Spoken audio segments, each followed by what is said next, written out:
Another lost opportunity. The meeting of Rosalie and Edward was what can best be described as dry.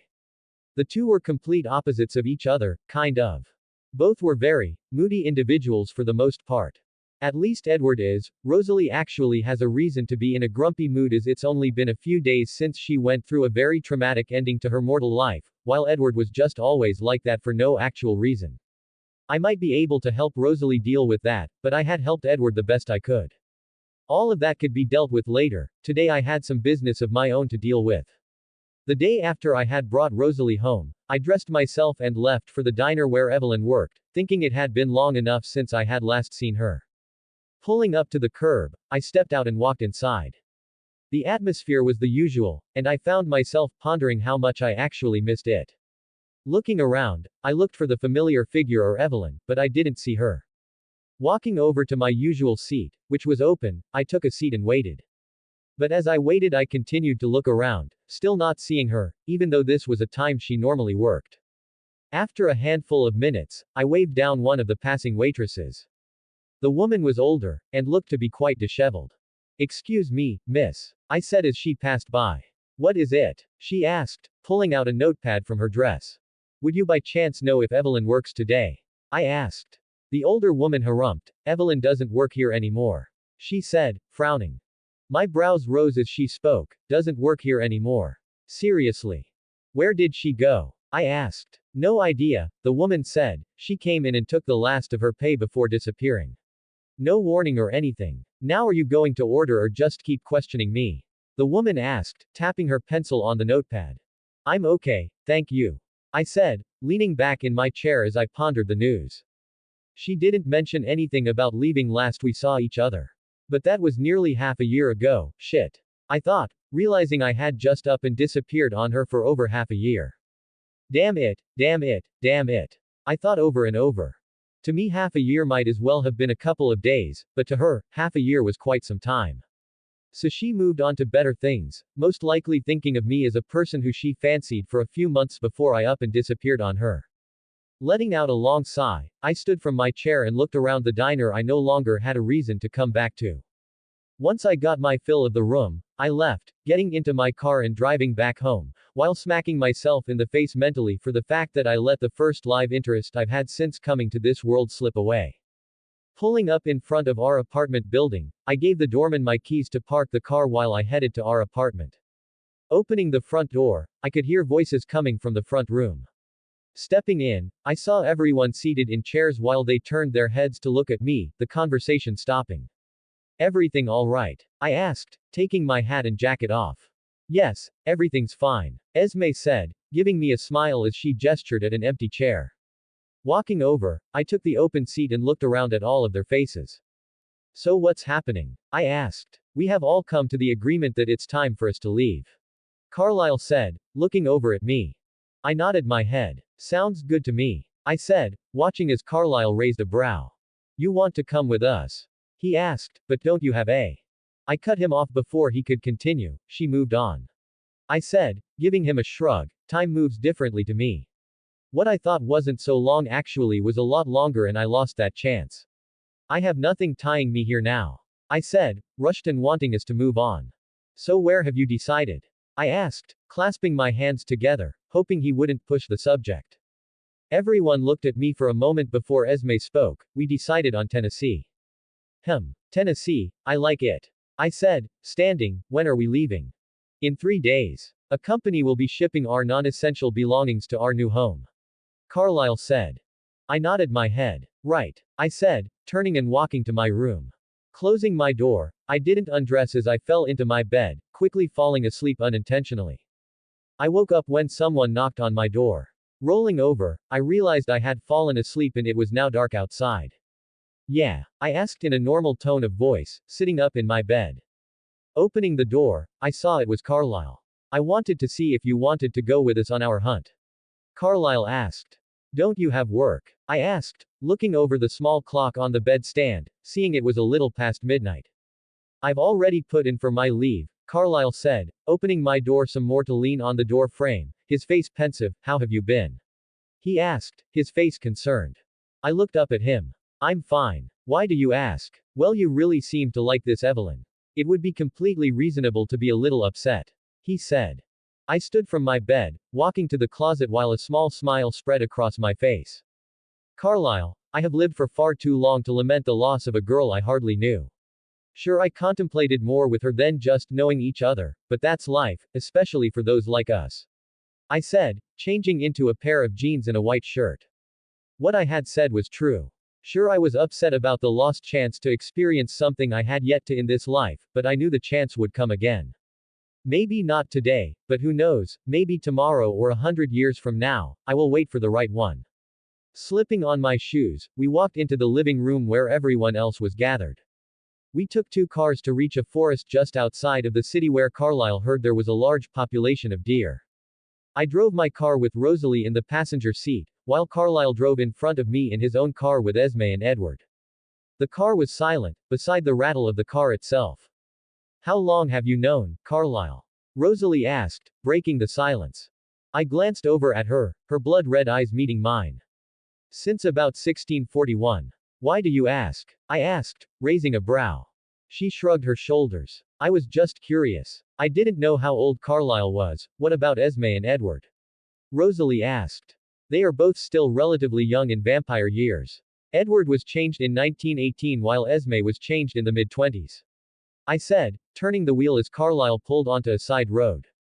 And you? Rosalie asked. Carlyle said you were a very old friend of his, but he didn't specify, or tell me what you are. Rosalie asked, shifting her weight on the seat to face me. Well, for starters, I'm human, just with immortality and abilities like a vampire might have, without the additive of needing a liquid diet. And secondly, I'm nearly 6,000 years old, as far as I can remember. The car fell silent again. 6,000 years. Rosalie said, her words staggered as she tried to imagine all that time in her head. I nodded my head at her words. And you are, an immortal? She asked questionably. Yep, I said as we hit a bump in the road. How? Rosalie asked, amazed. I shrugged. That's a harder question to answer, I said with a snort. I guess it kinda depends on who you ask.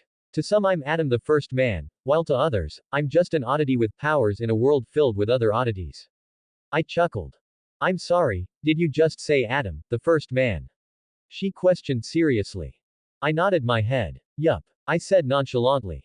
Reminder, Rosalie wasn't raped in any way. I don't want to spoil how it is she dies, so that's all I'm gonna say. 39 comments, 0 vote. Forest escapades. Pav Rosalie. The man was an enigma. A mystery wrapped in a puzzle wrapped in a riddle. Sure, Carlyle had said he was old, as well as Esme, but could he actually be who he just said? Neither of them said anything about him being the first man. He certainly didn't act like I would have thought that first man would. His youthful face, eyes filled with a joyful optimism, and a smirk always seeming to be ready to voice a wise crack any chance he could.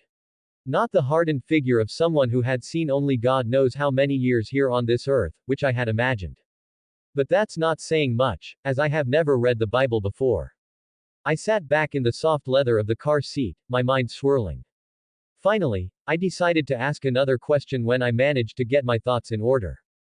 What do you think you are?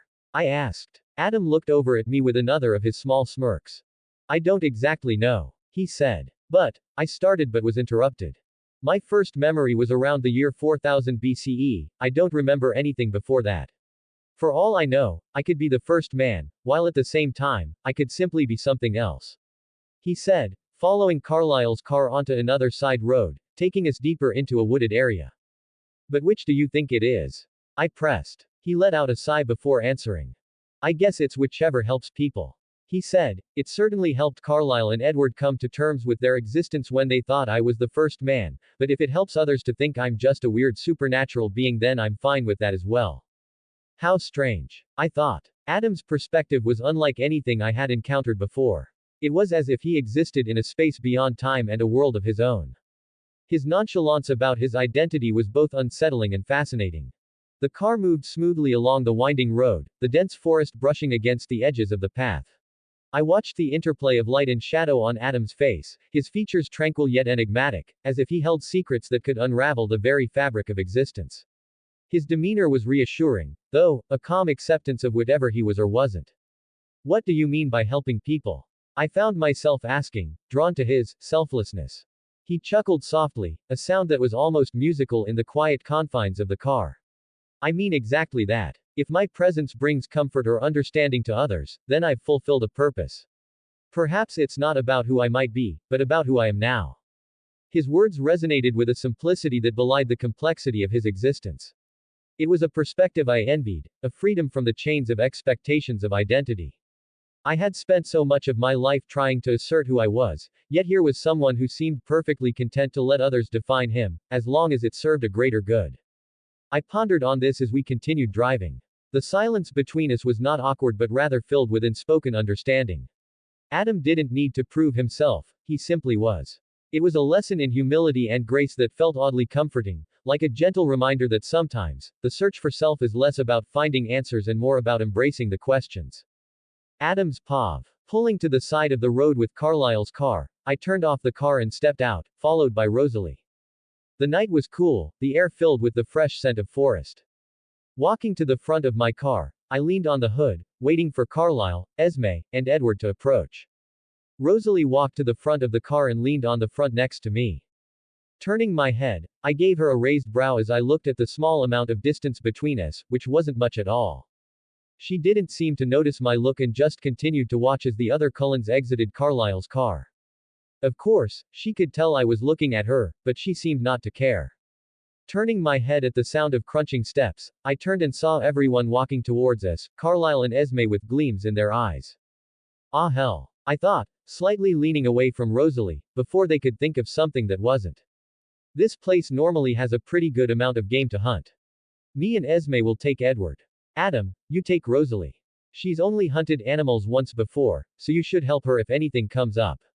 Carlisle said quickly, not letting me get a word in before Esme grabbed Edward's arm and blurred into the forest. Hey, wait, I started, but Carlisle blurred off before I could object to the pairings. Those bastards. I thought, hearing a small chuckle from Carlisle who was already catching up with Esme and Edward, who were following the scent of a group of deer. Turning, I saw a small smirk on Rosalie's face as she pushed herself off the car. Well, I guess it's just the two of us, she said, turning to look at me. I guess so, I said dryly, also pushing myself off the car. Opening my senses, I could hear the numerous heartbeats of a pack of deer in the opposite direction from Carlisle, Esme, and Edward. There's a herd of deer that way, I said, pointing to our left. There's 4 of them. More than you will need, I said, taking off my coat. Rosalie turned her head in the direction I pointed as I took off my coat, a brow raised. Are you sure? She asked. I nodded my head, I can hear their heartbeats. They are about a mile out, I said, hanging my coat on my car's hood ornament. She looked at me, then the forest, before shrugging her shoulders. If you say so. Just make sure you can keep up, she said, giving me a devilish smile before blurring in the direction of the herd. I chuckled, it's you who needs to keep up, I said before taking a long running stride, then a jump into the air, launching myself a dozen feet into the air. I landed a dozen feet in front of her blurring figure, causing her to stumble in her strides. Catching her before she could land face first into the ground, I set her back on her feet with a laugh. Keep up if you can, I said with a smirk, backing up while facing her. Rosalie gave me another smirk before she blurred away, not even in the direction of the deer, but just in a random direction. Following after her, it only took me a second to match my strides with hers. Where you goin'? I asked, dodging trees and bushes as I spoke.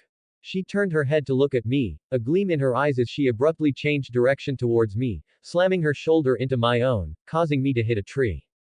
The tree exploded from the force of me hitting it, sending splinters in all directions as I rolled from the hit. So that's how you want to do this, I said with a chuckle in Rosalie's direction, who never stopped running. Sitting up, I dusted the wood chips off me and my now torn clothes. I heard a laugh escaping Rosalie as she changed directions towards the herd of deer. Standing up, I removed my shoes from my feet and dug my bare feet into the earth before launching myself in Rosalie's direction. Carlisle, Esme, Edward POV. All 3 of the Cullens abruptly looked up from their freshly drunk deer and in the direction of a loud cracking boom in the distance. Do you think that was them? Esme asked, a small smile on her face as she stood from the core of a deer. I don't see what else it could have been all the way out here, Carlisle said, walking to Esme and wrapping a hand around her waist. Do you think they are a match for each other? Esme asked, turning to look up at Carlisle. Carlyle smirked. We can only hope. Do you mean, as partners? Edward asked, walking over to stand next to them. Both Esme and Carlyle turned to look at Edward, smiles on their faces, neither saying anything. Rosalie Pav. He was fast, very fast. Not even at my full speed, which neither Carlyle or Esme could match with my current, newborn, strength could keep up. But he seemed to be able to do it with ease. Turning to look over my shoulder, I saw as he caught up with me in a matter of seconds, his clothes now torn in multiple places from my little ploy to gain time and distance between us, showcasing parts of his chiseled torso underneath his shirt. I also saw he was now barefoot, and a wide smile was spread across his face. Even now, I could tell that if he so chose, he could run circles around me, which stunned me. How powerful was he? Matching my stride again, but leaving some distance between us so I couldn't push him into a tree like before, he spoke. So that's how you want to do it? He asked, turning to look at me, his gray eyes shining with delight as he disappeared from my sight. Turning my head, I looked for where he went but couldn't find him. Continuing my stride, I continued on, but before I knew what was happening, I was grabbed by my left leg and yanked upwards, thrown into the air with more force than I had ever felt before. Shooting through the trees overhead, I corrected my body so I could see what was happening. Looking down, I saw I had been thrown no less than 50 feet above the trees, the height daunting, but also heart-pumping. As I soaked everything in, I watched as Adam jumped into the air below me, the power of his jump nearly too fast for me to follow. His figure was a blur as he came towards me, but again, he grabbed me as he shot past, taking me higher into the air with his momentum. Twisting his body as he grabbed me, he threw me once more farther up. But just as he was about to do so, I caught a glimpse of his face. His eyes were shining from the full moon's light with such joy that it seemed endless. How could he be so joyful? I thought to myself as time seemed to slow. He must have seen such terrible things in those thousands of years, yet here he was, soaring through the night sky with me, an expression of pure exhilaration on his face. As we reached the apex of our trajectory, suspended momentarily in the cool night air, I felt a strange sense of liberation, a freedom I hadn't experienced in years. It was as though, for a brief moment, the weight of my own past was lifted, and I was simply a part of this wild dance above the treetops. Just as we started our descent, Adam twisted his body, both of his hands holding onto my sides as he threw me again into the air. I let out a loud laugh as I flew upwards, the air rushing past me as for once in my life, I experienced true freedom. Freedom from expectations, freedom from having to put up a front to be accepted in my family's rich circles, and freedom from my new reality. Reaching the apex again, I looked up as my body righted itself, the full moon greeting me. For a second, it felt as if I was suspended midair, and I was floating in the night sky, allowing me to see the beauty of the world around me. Slowly, I began to fall again, but without a care in the world as I let out a laugh of joy. Gravity pulling me back towards the earth, where I saw Adam below through the trees. He caught me deftly, spinning us both around in a playful pirouette before setting me gently on my feet on the forest floor. Breathless and exhilarated, I could hardly contain the laughter bubbling up inside me. You're insane, I exclaimed, half in awe, half in disbelief.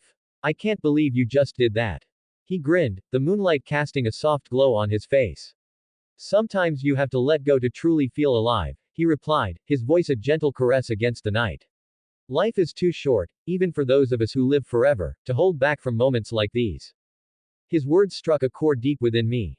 I had spent so long trying to control every aspect of my existence, to shape my identity in a way that made sense to me, yet here was someone who seemed to embrace the chaos, who found beauty in the unpredictability of life. It was a lesson I hadn't realized I needed, a reminder that perhaps there was more to existence than the roles we chose to play. For a moment, we stood there, side by side in the moonlit forest, surrounded by the symphony of the night. The world felt vast and full of possibilities, as if anything could happen, and we were bound only by the limits of our imaginations. Thank you, I said softly, meeting his gaze. For reminding me that there's more to life than what I've known. He smiled, a warmth in his eyes that seemed to touch my very soul. Anytime, he replied, and I knew he meant it. In the moonlit embrace of the forest, an impulsive wave of emotion surged within me, compelling me to act on an impulse I had never felt so strongly before. The world seemed to hold its breath, the night air charged with an electric anticipation as I turned towards Adam. His eyes, those enigmatic gray orbs, met mine, and in them, I saw a reflection of my own wonder and longing. They mirrored back the adventure and freedom we had just shared, the uninhibited joy that had lifted me high above my own fears and constraints. It was as if in those fleeting moments, we had transcended time itself, existing only in the now, unburdened by past or future. Before I could second guess myself, before the rational part of me could caution against such a reckless act, I closed the space between us, leaning up to press my lips softly against his. It was a kiss born of spontaneity, a sweet collision of curiosity and gratitude, wrapped in the warmth of newfound freedom. For a heartbeat, time seemed to stand still. The world around us faded into the background, leaving only the gentle rustle of leaves and the distant call of nocturnal creatures. His lips were as warm as his smile, and the connection felt as natural as breathing once had, as if it had been waiting for this very moment to reveal itself. Adam stiffened momentarily, caught off guard, his eyes widening. Adam Pav. Oh my god, oh my god, oh my god. Trust the process. They aren't gonna instantly fall in love. 71 comments 0 vote. Running away. Have you ever felt your mind go completely blank? Like everything in your mind was just shoved out of your ears and now there's nothing in there but blank space. If so, you now know how I was currently feeling as I looked down at the pretty blonde in front of me, who was staring back at me with mischievous eyes. This was all too much for me to handle at the moment. For one, this could change a lot of things in this world related to the Cullens, and secondly, why didn't I care at the moment that it would? Well, I wouldn't say I didn't care. I did, but at the same moment my body was thinking one thing, while my mind was thinking another, and actively trying to fight it. All of that was added onto the fact that I still didn't think I was really ready for a relationship, no matter how much I felt otherwise. For the past 6,000 years, my relationship status with women consisted of being just acquaintances, and one-night stands, not long-term relationships. All of that was the same issue that halted me from being in a relationship with Evelyn, except for the fact that she was immortal. Now I just had to deal with the possible change of the story if something was to start between me and Rosalie. Are you okay? Rosalie asked, leaning closer to me as she asked. Taking a step away, I raised my hands. Yeah, I'm fine. It's just, this is a bit too much for me at the moment. I said hurriedly, taking another step away from her. I could see it in her eyes that my response to her wasn't exactly what she had anticipated. Let's go find the others. I said, abruptly turning away from her. As I turned, I felt one of Rosalie's hands clasp my forearm, stopping me in place. Adam, she said, her voice firm. I'm sorry if that was too forward of me. I couldn't help myself. I didn't even think. She started, but I interrupted her before she could continue. Got lost in the moment, I said, finishing her sentence, me too. I said, giving her a small fake smile that I hoped looked real. Let's go. They are probably waiting on us. I said as Rosalie let go of my arm. Rushing through the forest, we abruptly blurred onto the gravel road where our cars were parked. Carlyle, Esme, and Edward were standing around Carlyle's car, lost in a whispered conversation before they saw our appearance. Ah, it's good of you two to join us. We were almost ready to start a search party, Carlyle said, a wide smile on his face, but I ignored him. Reaching into my pocket, I pulled out my car keys while opening my car door. Starting the engine, I put the car in reverse, turning my car around, before speeding down the road back towards New York. Stupid, stupid, stupid. I said repeatedly, my grip tightening on the steering wheel as I drove. How could you have let this happen? I said to myself, replaying the night's events over and over in my head. From the car ride to when I had thrown her into the air, I rewatched it in almost perfect recall, but still, I couldn't see where everything had gone wrong. Carlyle Pav. Standing by the front of my car, I watched as Adam's car roared down the road, leaving us all in a cloud of dust and silence. His face had been stony and stern, a complete opposite to his usual joyful demeanor. Turning my head, I saw Rosalie watching Adam's car disappear down the road, a sad and worried look on her face.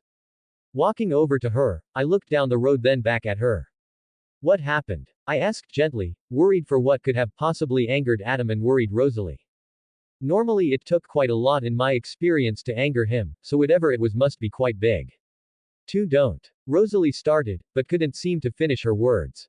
She kissed Adam. Edward Said in a surprised voice, walking around the car to where we could now see him. Rosalie whipped her head to the side, staring daggers at Edward. Stay out of my head. She snarled. Someone had to tell them. Edward Said nonchalantly as he leaned his back against the car. I raised my hands to stop the bickering between them, wanting to get to the center of this. What happened? I asked, looking back to Rosalie. She let out a sigh as she ran a hand through her long golden hair. I honestly couldn't tell you. Rosalie said with a shake of her head, it just happened so fast, I didn't even think.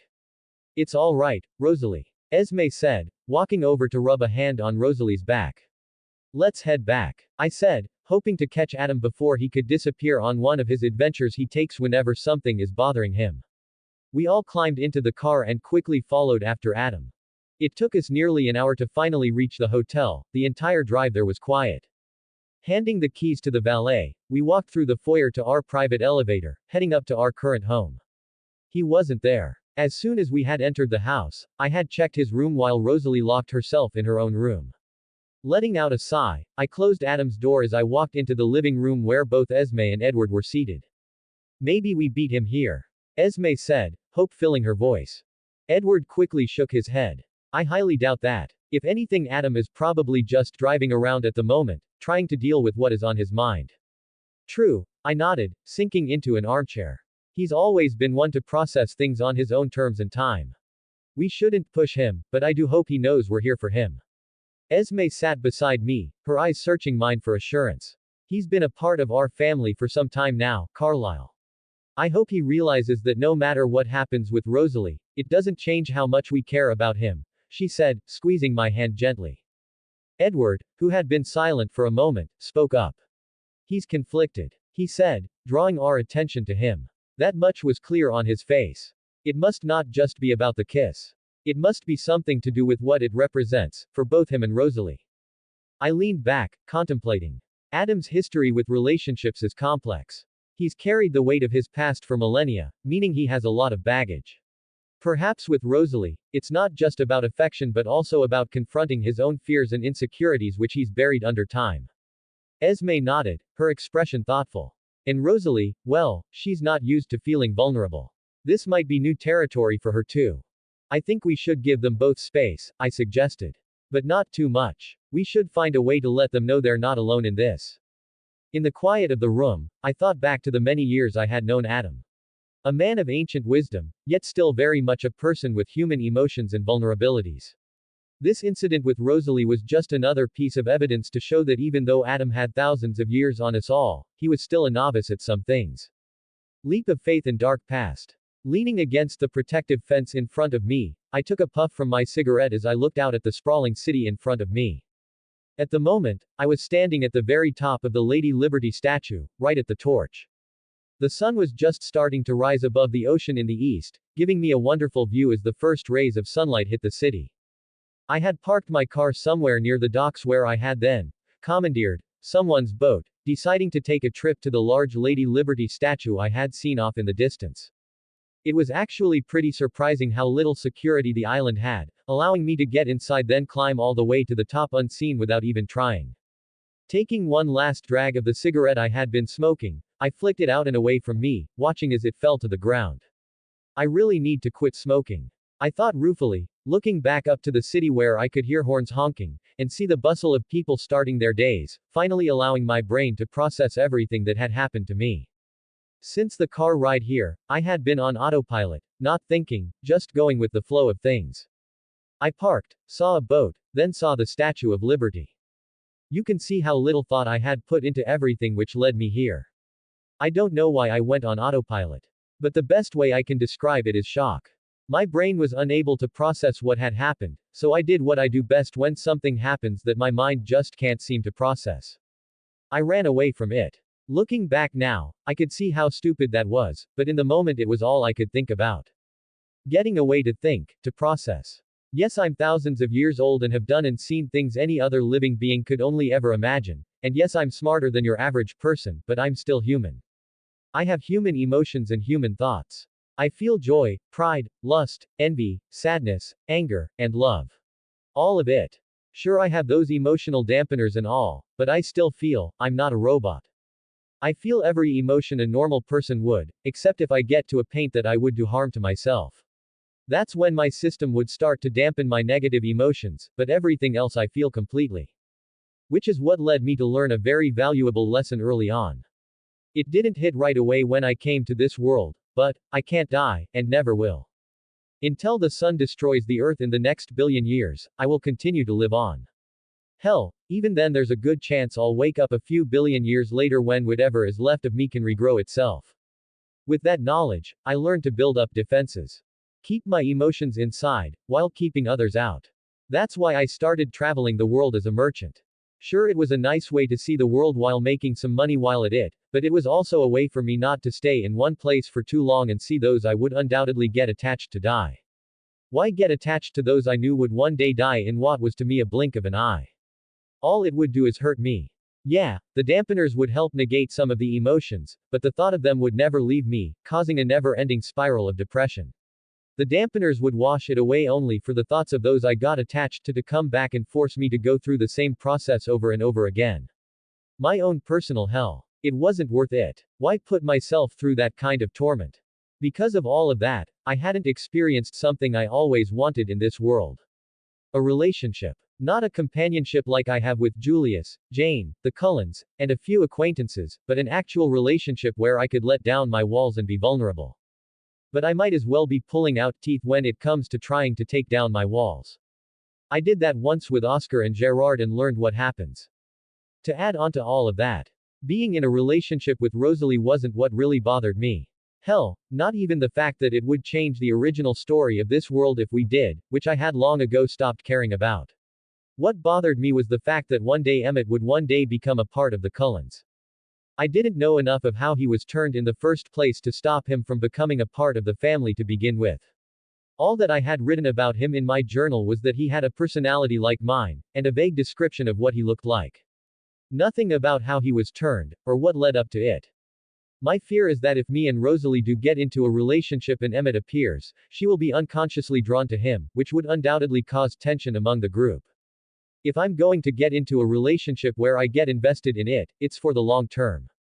I would have absolutely no remorse taking out anyone who got in the way of my happiness. My hand subconsciously pulled another cigarette out of the metal holder in my jacket pocket, lighting it up. I let out a small sigh as I pulled the cigarette from my lips and looked at it. I am such a fucking hypocrite, I said, flicking the nearly untouched cigarette over the side, thinking of my thought only moments ago. I always tell people to take leaps of faith and to be spontaneous and to follow their hearts, but I can't even listen to my own words. I said out loud to myself. But maybe that's what I needed to do, no matter how much I needed to force myself. Be spontaneous, take that leap of faith, and trust that if we do start a relationship, Rosalie won't run off as soon as Emmett shows up, and I can pull down my walls. As I thought that, I spotted a small boat heading towards the island. Squinting my eyes, I saw what looked like the morning's security heading to the island. Looks like it's time to head out, I thought as I pushed myself off the safety fence and stood straight. Jumping over the fence, I landed on grass as I tucked and rolled, zooming over to the boat I had stolen, hoping I could return it before someone realizes it had been taken. Rosalie Pav. Sitting in my new room, I stood by one of the large windows placed on the far side of my room from the door. I watched as the sun slowly started to rise and bathe the city in its early morning glow. My mind was a swirl of different emotions. From anger to sorrow. It had truly been a mistake to have kissed Adam like that. I was just so caught up in the moment, that for the first time since I had woken in this very room as a vampire, the memories that haunted me were gone. The memories that were slowly starting to creep back into my consciousness. The memory of Royce and his group of friends the night I was killed. I had been doing some late-night shopping when I saw Royce and a small group of his friends. They were clearly drunk, which I hadn't realized until I was passing by. By then it was too late and I was seen. Hey, Rose. Royce had shouted, waving a bottle in the air to grab my attention as I passed. I had never seen Royce drunk before, but now looking back, I realized there were a lot of things about Royce I didn't know, but the signs were everywhere. I had gotten too close before realizing things were off, allowing Royce to forcefully grab me by the arm and pull me towards his group of friends. All of you know Rosalie, right? Royce slurred, taking another pull from his bottle. Of course. A weasel-faced man said with a nasty smile which made me feel more uncomfortable than I had already felt. I couldn't tell you how it happened, just that I was forcefully dragged to a close-by alley, where they attempted to rape me. I was so scared. More fear than I had ever felt in my whole life was coursing through me as the realization of what they were planning to do to me hit me as the weasel-faced man tried to tear away at my clothes. I was frozen in fear, my mind in shock, my life flashing through my mind. Images of my childhood, images of my parents, images of my fake friends, images of that white-haired man. My mind stopped when he flashed into my thoughts. I had only seen him once before, a fleeting glance at the bank my father worked at. Why was he the focus of my possible final moments? The memory of that glance played through my mind at lightning speed, the real world slowing down to a crawl as it did. My mother had sent me to bring my father's lunch to him at work since he had forgotten it at home, not realizing it was a ploy by my parents from the beginning to get me to meet Royce. It hurt to realize I was nothing but a stepping stone for my father who was willing to use me to put him in the good graces of Royce's father, the vice president of the New York Gringotts Bank. The early morning sun was nice, no clouds to be found in the sky. Walking through the large doors of the bank, I walked towards the front, where I knew I could find my father's assistant. But as I walked, something caught my attention from the corner of my eyes. Turning my head slightly, I caught sight of what had to be the most handsome man I had ever seen. He was tall, had a perfectly chiseled face, and light gray eyes that seemed to stare into my very soul. But above all else, the most striking feature was his white hair. Slicked back on top, the sides were cut short, accentuating the young-looking man's good looks. That's when I was supposed to look away and continue on to where I would meet with my father and for the first time Royce. But instead, something else happened. I stopped walking and continued looking at the man who continued to look back at me with worried eyes. His worried eyes confused me, as when I had seen him in my memories his eyes were filled with surprise and amazement, not worry. "You need to fight them, Rosalie," the young man said, his voice smooth and slightly deeper than I had thought it would be. I turned my head to the side in confusion. "You need to fight them," the man said again, this time his voice was more insistent. "They will kill you if you don't. Scream for help and fight," he said, stepping out of the line of people who seemed to be ignoring us like we weren't there. As he stepped closer to me, his height amazed me as I hadn't remembered him being that tall. When he got close enough, the man leaned down until we were face to face, his eyes level with my own. "Rose, you need to wake up and fight them. You need to survive," the man shouted before shoving me backwards and back into the real world. I had to blink a few times as the memory felt so real it disoriented me. As my vision came back to me, I saw the weasel-faced man managing to rip off my outer jacket, the other three friends and Royce all surrounding me. With a ferocity I didn't know I had, I started to fight and scream. Weasel was closest to me, allowing me to bring my knee up and into his crotch, bringing him to his knees. The others seemed stunned and froze for a moment, allowing me to turn and attack others. Using my nails, I clawed at the first face that came into view, scoring solid scratches on his face. But by then the others had broken from their stunned states and reacted, attempting to grab my arms and stop me from fighting, but I was like an animal. I screamed and shouted for help, while clawing, kicking, biting and punching, managing to fight them off quite well. "Fuck this bitch," Weasel Face said, now with a few scratches running across his face. He dug into his pocket as the other four, including Royce, stood a few feet away from me. Taking an item from his pocket, he held it up at eye level. It was a knife. "Listen here, bitch," the man said, an angry scowl on his face as he waved the knife in front of himself. "You're gonna do as he started, but was interrupted by a shout from the end of the alleyway. We all turned our heads in the direction of the shout, the silhouette of a man standing there. I didn't wait, I started to run towards the silhouette, pushing one of the men to the side to escape. But I only managed to make it a few feet before one of my arms was grabbed and I was yanked back. I couldn't tell who it was, but as soon as I saw the glinting knife reach around me, I knew who it was. "No!" the silhouette shouted as he, to my amazement, started to run towards us quicker than I had ever seen anything move before. But it was already too late. Before the silhouetted figure was halfway down the alley, I felt the cold steel of the man's knife bite deep into the flesh of my neck. The feeling of hot blood running from my slit throat was immediate. I tried to gasp for air, but it felt like I was drowning. I felt myself get shoved forward to fall over, my limbs not wanting to work and save me from the fall. The sound of running feet heard from behind me, my killers were running away. Mere feet from hitting the ground, I felt myself get grabbed around the torso by an arm that felt as hard as steel, stopping my fall. My vision was beginning to darken by then as I felt myself being turned onto my back, the silhouette greeting me as I was turned, but I was unable to see him fully in the dulling light of my eyes. But one thing stood out as the last of my vision started to fade to blackness. The silhouette had white hair, like the man from my memories. I tried to blink a few times to get another look at the man, but my vision was completely dark already, the sound of my heart's labored beating thundering in my ears. I'm sorry, I couldn't survive. I said weakly as I tried to inhale air, but was too weak to inhale enough. The sound of my heart continued to get louder in my ears as I felt the man's hand clasped down on my neck, I guess to stop the bleeding, even though it was already too late for me. My body was cold as a lightness washed over my body as if I now weighed as much as a feather. The man said something, but his voice sounded distant and muffled. Then, like I was being stabbed again, a pain more painful than I had already felt this night grew from my right wrist. It felt like liquid fire was spreading through my body, the pain like torture. Thankfully, as soon as the fiery pain had reached my head, my consciousness had left me. I had woken 3 days later in this very room with Esme sitting at the end of my bed, where she then explained everything to me, and my world had once again been flipped on its head. Tap tap tap tap. Blinking a few times to disperse the thoughts and memories, I raised my head towards the sound where I saw Adam standing outside my window, tapping on the glass with his usual jovial smirk back on his lips. I stared in surprise as he brought a finger up to his lips for me to be quiet before he slowly started to open my window from the outside. As soon as he had the bottom half open all the way, he crouched down on the ledge to lean his head in.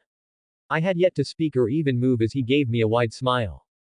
Without a word spoken, he stretched out his hand towards me, gesturing with his head for me to take his hand, which I did, although slowly. I had thought my actions had stepped too far, making him want to leave. Pulling softly on my hand, he pulled me through the window, where he then put his hand around my waist as he closed the window silently with his free hand. As soon as it was closed, he turned towards me, giving me a devilish grin this time, causing me to furrow my brows as I wondered what he was planning to do now. I should have known as soon as he looked up, but maybe it was just the shock of him being back that kept me from panicking as he slightly jumped up, grabbing hold to the ledge above us. With force, he single-handedly threw us both upwards. I wasn't a fan of heights, normally they scared me to death even as a vampire, but in that moment as we flew upwards towards the very top of the high-rise apartment building, I couldn't have felt safer in the arms of the man who, although as a figment of my imagination, saved me from a far more gruesome death. We landed on the graveled top of the building, Adam holding me slightly off the ground at his side as we landed. Setting me down, I turned to look up at him, my eyebrows still furrowed as I looked up at him questioningly. Adam chuckled sheepishly as he also turned to look at me. I didn't wait for Adam to start speaking, instead I started first.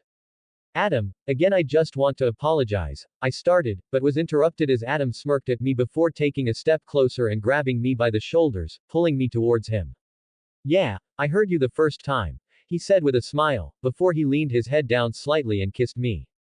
My eyes went wide in shock as he kissed me, my mind stuttering as it tried to comprehend what was happening. He's kissing me. My mind thought on its own accord.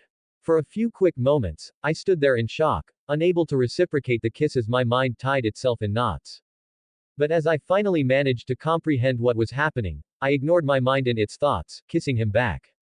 The kiss was passionate and, for the first time in my life, I had a kiss that was actually filled with love. Instead of the quick and empty ones that had filled my life up to this point. When the kiss finally ended, we both looked at each other. His light grays looked into my bright yellow. The emotion in his eyes surprised me. Sorry for running off like that, he said, his face showing a sincereness I had rarely seen before. I smiled at him, one filled with a joy that seemed, as well as felt, infinite. You came back, that's all that matters. I said, before kissing him again. Author notes. I can't believe it's been a month since my last chapter. The reason for my absence is that I lost someone close unexpectedly. It really took me by surprise and has been tough to deal with, making it hard for me to find the motivation to write. I'm sorry for not posting more often, but I needed time. Hopefully soon I will start posting chapters again on my normally erratic and random schedule. Please leave a comment and let me know what you think of the chapter. Also, what you read is correct. Rose wasn't raped in this world, she was about to be, but wasn't. Carlyle was drawn to her screams and shouts instead of the smell of her blood. If you have any questions, please let me know. Thank you for your patience. Bean. 57 comments 0 vote. The great move. Standing in the partially packed living room of our apartment, we all stood. Edward was seated on one of the couches, while Carlyle and Esme stood together in front of Rosalie and me. So, the two of you are together? Carlyle asked in surprise as well as amazement. I looked at Rosalie, who was standing next to me, then back at Carlyle, shrugging my shoulders. Yup, I said, giving Carlyle a toothy smile. Oh, isn't this wonderful? Esme said, clasping her hands together in joy as she gave Rosalie a hug. I won't lie, Adam, I had hoped a relationship would form between the two of you, but, so quickly. Carlyle said, raising one of his brows questioningly.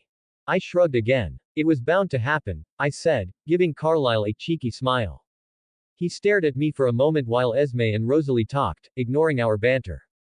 After a moment, Carlyle slowly smiled at me, his eyes showing a gleam of emotion I could only describe as pride. Narrowing my eyes at him, I raised one of my brows. What's that look for? I asked.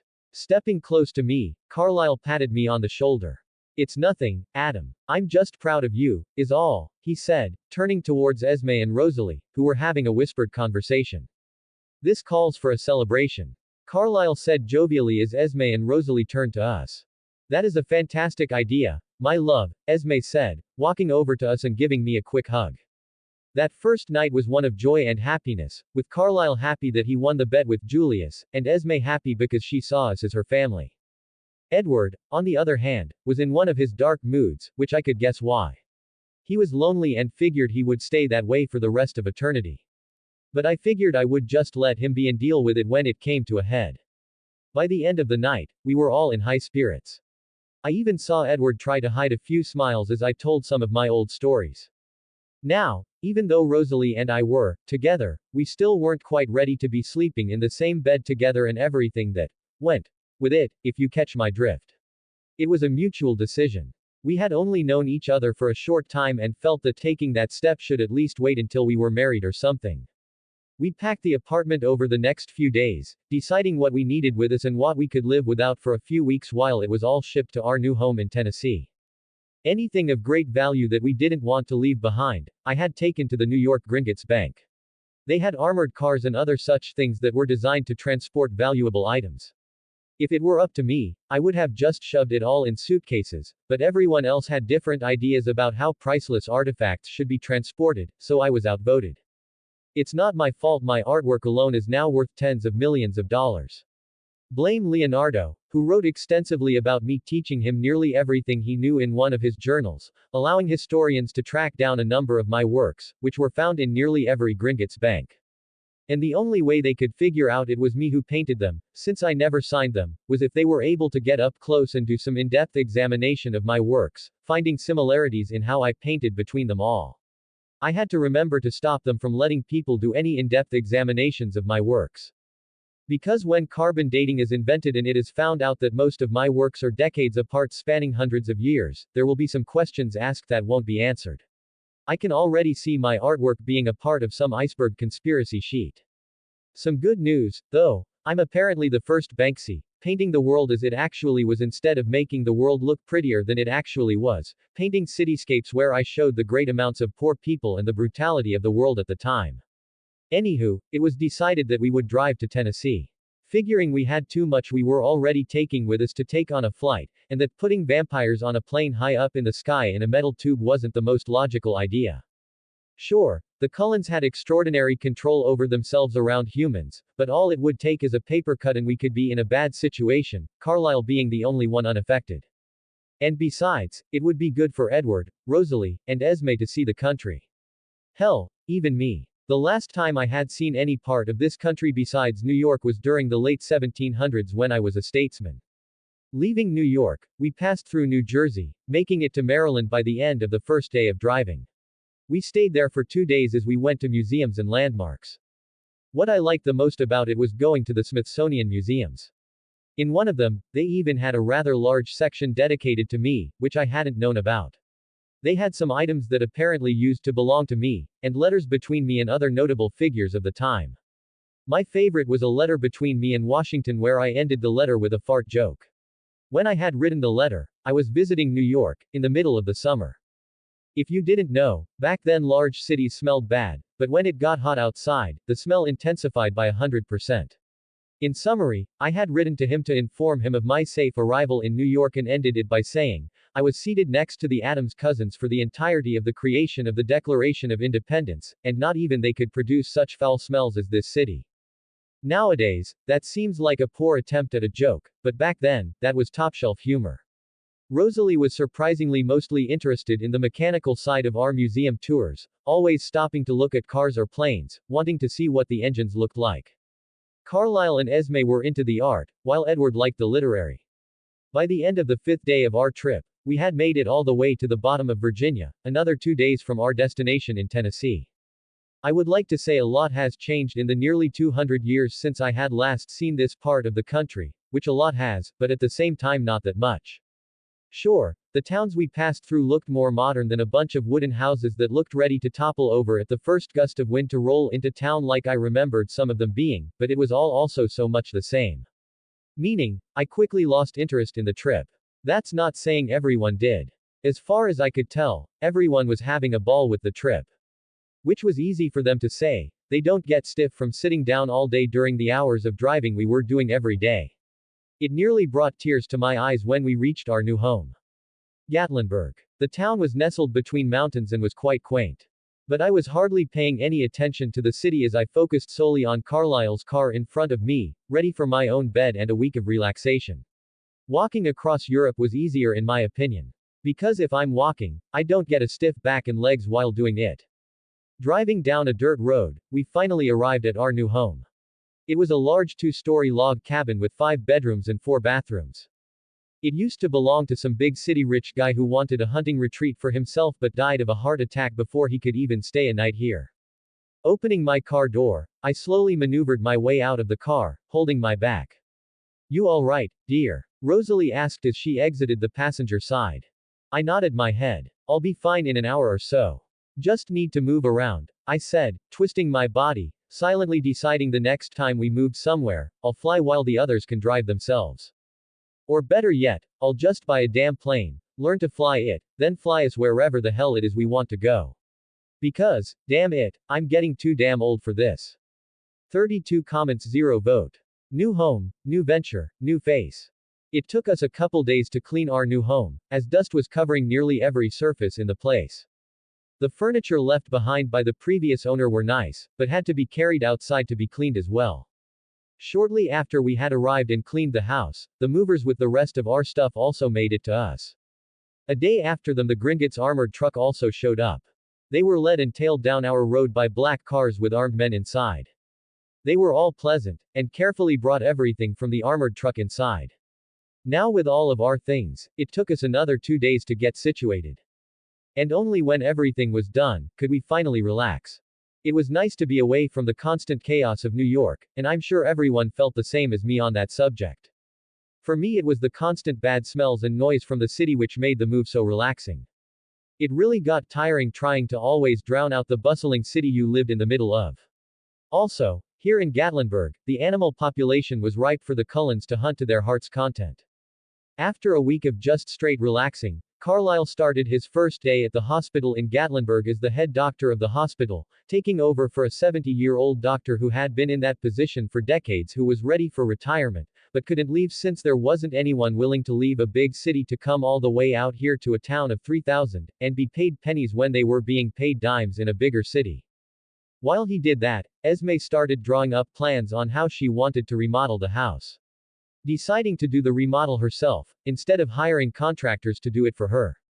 I on the other hand decided to set out on my own little venture to keep me occupied. I bought a single cab 1935 Ford that was a dark green color, putting the Bentley in a small garage that wasn't connected to the house, letting Rosalie tinker with the engine to her heart's content. My plan was to do something to keep me occupied while we stayed here in Gatlinburg, and to do that I needed to fit in with those I'll be doing business with. So gone were the $5,000 suits and in was the denim jeans with boots and flannel shirts. I had quickly figured out that the main source of income for Gatlinburg was in tourism. The town's proximity to the Smoky Mountains National Park, which was established the year prior, began to attract visitors seeking outdoor recreation and natural beauty. The tourism industry, including lodges, restaurants, and local attractions, was starting to develop significantly at this time. And I, being the savvy businessman I am, decided to hitch my wagon to the tourism wagon. Buying a few hundred acres close to town for a somewhat decent price, I paid a company to have the land cleared of all trees and flattened, before they started to use the very trees we cut down to start building cabins. Just up to the paint we had started to build the actual cabins took 3 whole months. By the time it was to be finished, it could take well over a year or two. My plan was to have an entire log cabin community built for tourists. With 83-bedroom log cabins spread across the 200 acres of land, with a much larger log cabin built at the entrance to the community which would sell pretty much anything you could ask for. Like a modern-day Buc-ee's, we could sell gas, food, and tourism trinkets. It was mid-fall when me and Rosalie decided to go on a late afternoon hunt. We had made it some 80 miles from home, the whole time talking about everything yet nothing. It truly is pretty here, I said, taking in a lung full of the fresh mountain air. Did I ever tell you about the time I climbed Mount Everest? I asked, turning to look at Rosalie. She smiled and smacked my arm as we walked. Nearly 100 times, she said with a laugh. Ooh, right. Sorry, I forget things sometimes. You know I'm an old man, right? My mind isn't what it used to be, I said with a chuckle as we made it to the top of a short mountain top. I highly doubt you forget very much, she said, turning her head to look around us for any sense of deer or any other animal. Turning her head to the side, Rosalie's eyebrows knitted together. That's new, she said. What is? I asked. That smell. I haven't smelled a scent like that before, she said, turning to her right, as if following the direction of the smell. Following her direction, I also smelled the air, curious as to what she was talking about. As soon as I had caught the scent, I instantly knew what it was. That would be a bear, I said with a small smile, excited at the thought of watching her take on a bear. But as soon as I had said those words, a single gunshot rang out through the air before the furious roar of a bear could be heard, quickly followed by the cry and shout of a man. Huh, I thought as Rose turned to look at me. We need to go and help, she said immediately, before turning in the direction of another roar from the bear. All right, just stay back. We don't know if the person down there is hurt and bleeding. The last thing we need to do is save them from the bear and then have you after them, I said, giving Rose a cheeky smile, which she returned with a deadpan look. Taking off in the direction of the noise, I made sure to be in front of Rosalie since I could already smell the human blood in the air. As we came into view of the bear, I could see it swiping its large paws at a person under itself. Without thought, I charged the bear, slamming into its side, sending it flying and tumbling 10 feet away. The sound of crunching ribs and the squeal it let out told me I had hurt the bear enough that if it would live, but would be in no mood to bother us again. Quickly looking down at the young bloody face, I instantly knew who it was. It was Emmett. Quickly looking up at Rosalie, who was standing 10 feet away from us, completely still with her eyes locked on Emmett, I could tell the strong scent of his blood was affecting her, but other than that, there wasn't any emotion on her face I could read. Looking back down at Emmett, I looked at his wounds. Most of them didn't look too bad, maybe needing a handful of stitches. Maybe I can get him to Carlisle so he can stitch him up. He won't even need to become a vampire, I thought excitedly before I saw what looked to be a long claw mark that ran along the side of his neck. Crouching down, I saw there was blood quickly gushing from his neck at the same beat as his heart. Shit. It's an artery, I thought, hearing his heart beginning to falter from a lack of blood. Thinking quickly, I picked Emmett's large body up, placing him over my shoulder. As I did so, I looked at Rosalie, who was clearly in the middle of a battle with her self-control.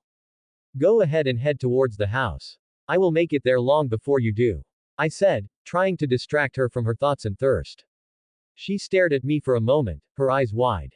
Thankfully, after a moment, she seemed to overcome her thirst and turned, taking off in the direction of home. All right, pal. It's just you and me now, I said, talking to the unconscious Emmett who was soaking my clothes with his blood.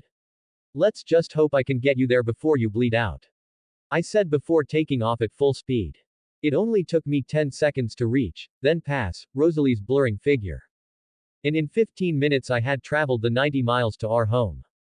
As I skidded to a halt outside the front of the house, I was happy to see Carlisle's car parked out front. Meaning he hadn't left for work yet. Shouting his name, I stayed away from the house, not wanting the others to be affected by the smell of Emmett's fresh blood as well. It only took a few moments for Carlyle to quickly come out the front door, a concerned look on his face. Me and Rosalie found him while we were out for a hunt. He's bleeding out. It looks like an artery in his neck was nicked. I said as Carlyle quickly blurred over to me, kneeling down to the quickly fading Emmett who I had placed on the ground. Looking up at me and my blood-drenched right side, Carlyle shook his head. He's lost too much blood. Even if I stop the bleeding he's as good as dead. Carlyle said, looking the young man in the face with pity. What a shame to die so young. Carlyle said, a sad expression on his face, listening as Emmett's heart began to slow dangerously. Probably had so much life left to live. I watched Carlyle for a moment, already knowing what he was about to do, and unsure if I could stop him from doing it. Who was I to stop Carlyle from saving him? He doesn't deserve to die because I'm worried about what might be. I thought, coming to a decision. Hold him down, Carlyle suddenly said before I could say anything else. I placed myself above Emmett's head, pushing down lightly on his shoulder as Carlyle picked up Emmett's right arm, biting down quickly. 35 comments 0 vote. Wakey wakey. Sitting in the dim spare room of our new house, I sat in a wooden chair with a book in hand while I waited for Emmett to finally wake from his changing. We had been taking watches in turns for the past 2 days. Turning a page in my book, I heard the gentle rustle of fabric from the bed in front of me. Looking up from my book, I saw that Emmett was awake and now staring at me. Well, well, well. Look who finally decided to wake up. I said, dropping the book to my lap as I gave him a smile. Emmett looked at me bewildered for a moment, before he finally decided to speak. Where am I? He asked. I let out a long sigh. I'm sorry to tell you this, but, you died and are now in hell. I said in the saddest tone I could muster. At least now I'm not stuck here in this room all by myself for the rest of eternity. I said in a happy tone, snapping my book shut while sitting forward in my chair as Emmett looked around the small room confused. Wah! Emmett said, sitting up in his new bed, looking down at himself then back at me. But before I could keep the ruse going, the door to the room opened and Carlyle's head appeared. Adam, that isn't even close to funny. Carlyle said, stepping into the room. I chuckled. It is too. Emmett looked back and forth between me and Carlyle. Turning towards Emmett, Carlyle smiled at him in an attempt to reassure him.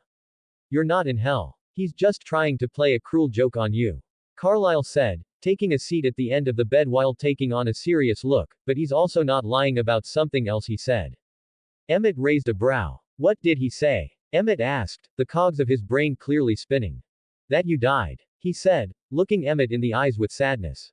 Emmett raised a brow. But I'm clearly alive. Emmett said with a small laugh.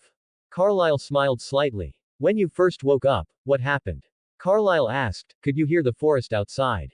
The beating of his heart. Carlyle asked, painting to the far wall the me. And the lack of your own heart. Emmett's brows knitted together as he looked at the far wall, me, then his own chest.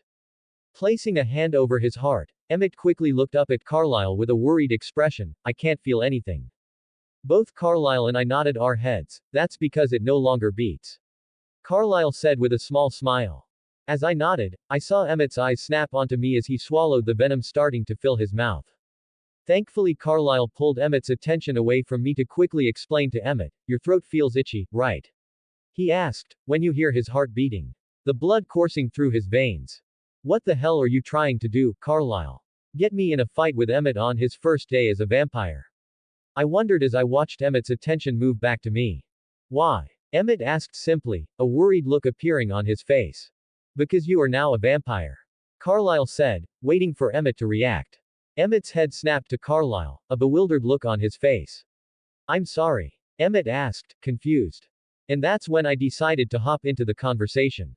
Ever heard of Dracula? You know, red cape, castles, sleeping in coffins, Renfield. I said. Emmett looked at me then Carlyle. Vampire? He asked. I nodded my head, yup. Except the whole sleeping in coffins is a pretty big misconception, they actually don't sleep at all. And they aren't affected by garlic or crosses. I said with a chuckle. Or sunlight. Carlyle added. I snapped my finger, or sunlight. Okay wait. Emmett said, removing the blanket from his lower half and moving his legs over the side of the bed. So what you're saying is I'm a vampire and everything I know about vampires is wrong? Emmett asked, looking at the both of us in astonishment. Pretty much. I said with a smile, before remembering the most important part. You also don't need to drink human blood. You can survive mostly fine on animal blood. Mostly. Emmett asked. Animal blood doesn't fully satisfy the thirst you are feeling right now like human blood would. I said. But what it does do is allow you to still live a somewhat normal life with humans. It allows you to fight the urge to drink every human you see. Emmett let out a long sigh. But before he could speak there was a knock on the door. It was Esme.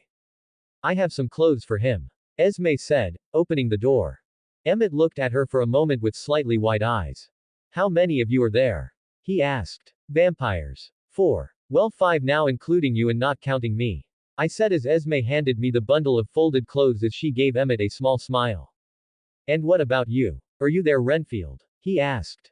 Me, Carlyle and Esme all laughed, causing Emmett to look at all of us. No, I'm not there, Renfield. I said with a chuckle, leaning forward in my chair again with my hand outstretched for a handshake. I am Adam. First man, nice to meet you. I said as we shook hands. He stared at me as we shook hands, his eyes growing wide. First, man? He asked. Esme placed her hand on my shoulder. You can't just drop something like that on him. She admonished me lightly with a small smile. I shrugged. Better to rip off the band-aid now when he's still taking everything in than when he's processed and accepted everything. Carlyle nodded his head. He's right, my love. The first man? Emmett asked again, seeming more focused on that over the fact that he was now a vampire. I nodded my head. Yup. Adam and Eve, the apple from the forbidden tree. All that mumbo-jumbo. Emmett's head looked like it was about to explode. I think we should wait before we go any further down that road. Carlyle said, first we should take him on a hunt. I nodded my head, handing Emmett the clothes Esme had handed me. Good idea. I'm gonna go talk to Rosalie. She seemed pretty upset about something. Leaving the room I found Rosalie on the back porch of the house, a car manual in her hand. Studying to become a mechanic. I asked, jokingly. Would that be a bad thing? She asked sharply, looking up from the manual. Not at all. I said, taking a seat in the chair next to her. I know absolutely nothing about cars. It would be good to have our own little grease monkey to fix our cars. I said, causing her to smile. Leaning back in the wooden chair, I looked at Rosalie with raised brows. You okay? You seem like something's been bothering you. I asked. Was it something to do with our new member? I asked, wanting to get to the bottom of this as it was a moment I feared greatly. Rosalie dropped the manual to her lap, letting out a sigh before looking up at me. Yes. It does have to do with him, she said, her eyes distant. Shit. I thought, readying myself for the conversation to come. If you are interested, I now have 8 advanced chapters on my Patreon. I plan on having 10 advanced chapters soon. https://www.patreon.com/benontree. 31 comments 0 vote. Rosalie's past sadness. I've told you about the night I was turned, Rosalie said, turning to look me in the eyes. But I haven't told you what I was doing before that happened.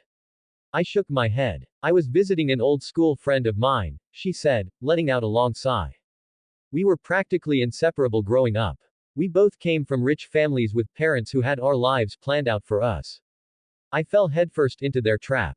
An imaginary image of Prince Charming in my head placed by my parents. But she didn't. Right after graduation, she ran off with a boy her parents didn't approve of. A laborer who barely made enough to support the two of them. I thought she was crazy to do such a thing, especially when I was introduced to Royce. At the time he was everything I imagined. Handsome, kind, rich. Rosalie paused, her eyes reflecting a mixture of nostalgia and regret. The forest around us was silent, as if waiting for her story to unfold. I could see the memories playing out in her mind, as vivid as if they had happened yesterday. She continued after a few more moments, her voice tinged with a bittersweet tone. She had chosen love over luxury, and I couldn't understand it. I had both. The dreamy fiancé and enough money of my own I would never need for anything. But when I saw her again, I was struck by how happy she seemed. They lived in a modest little house with a white picket fence with a newborn baby boy not even a week old. It was a life completely opposite of my own, yet was everything I apparently ever wanted. Rosalie looked at me, her eyes searching mine. It was during that visit that I saw Royce for who he truly was. The charming facade began to crumble around him. All the flaws and downsides my unconsciousness had covered started to surface in my mind. I saw how he treated people he deemed beneath him, how his kindness was often just a mask for arrogance and control, and the looks he would give other women.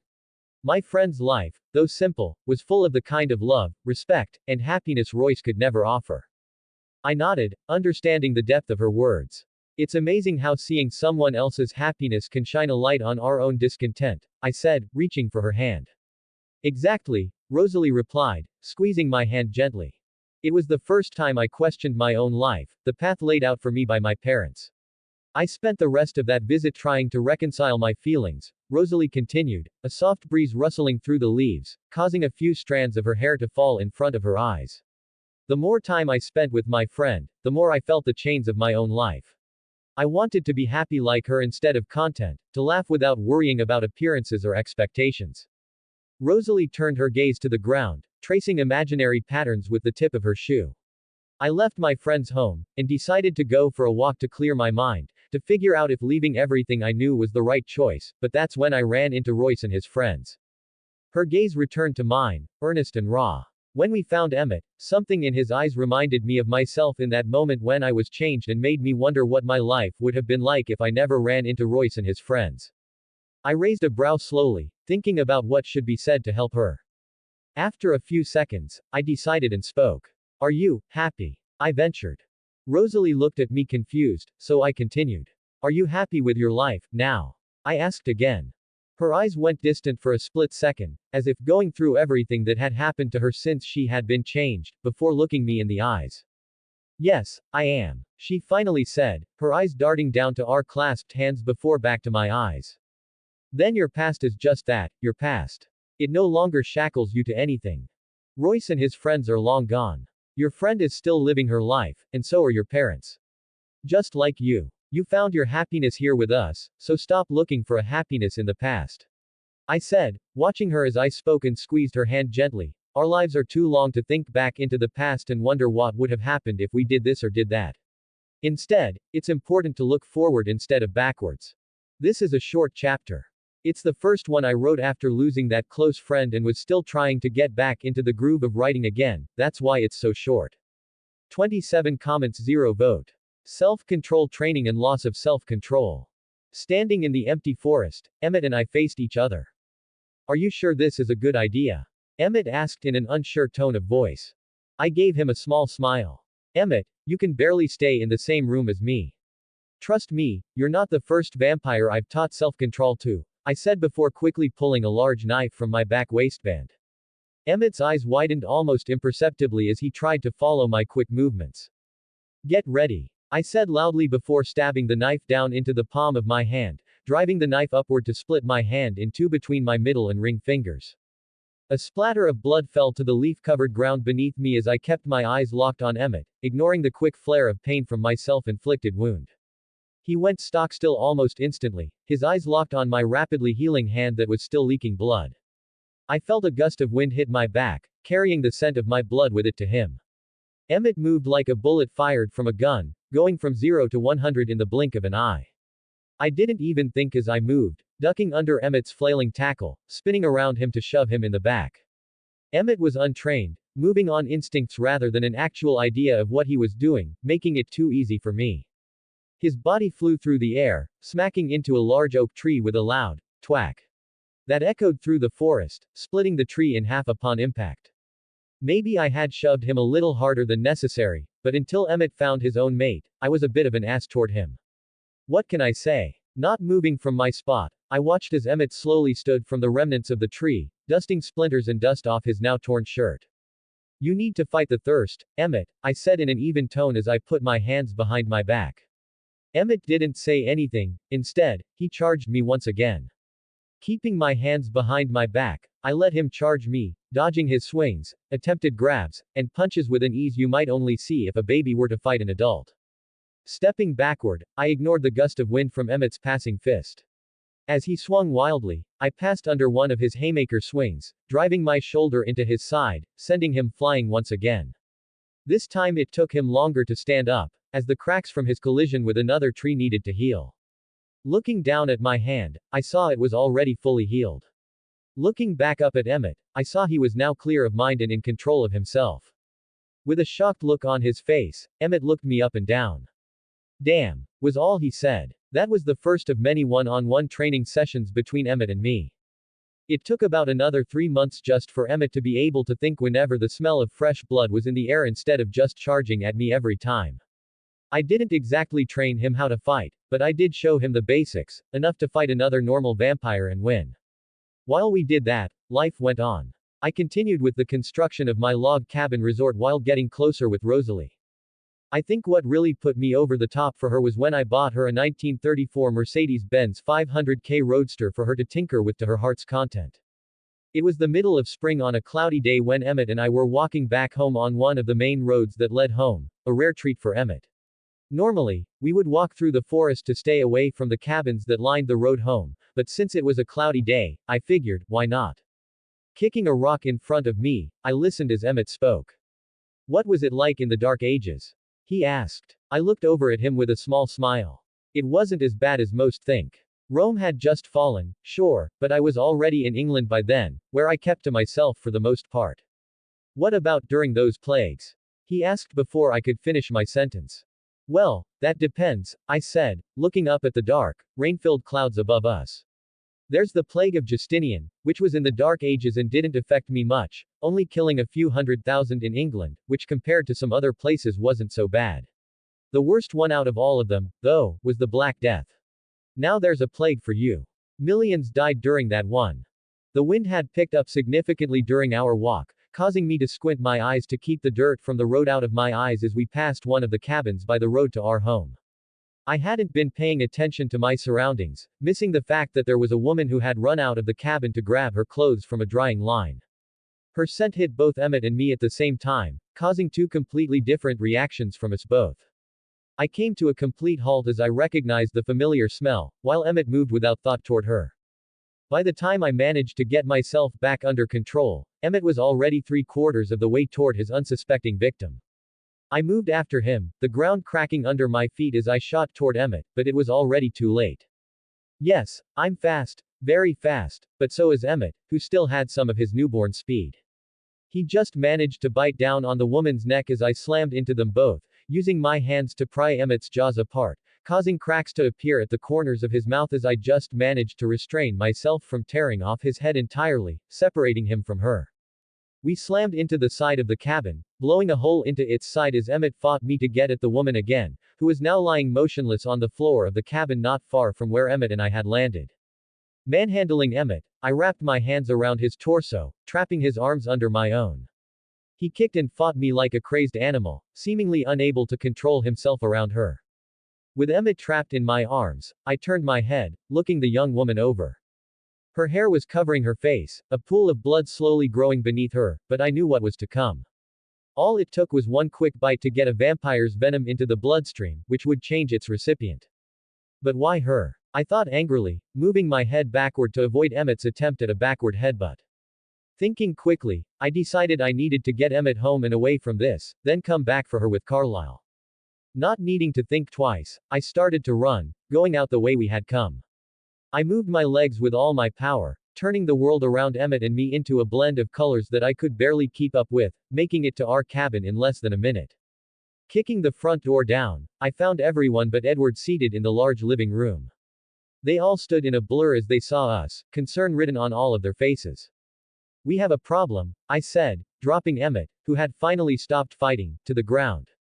What happened? Carlisle asked, blurring over to look at Emmett. He bit someone, I said, looking up at Rosalie for a moment before looking back down at Emmett. Both Rose and Esme looked at each other in alarm as I spoke.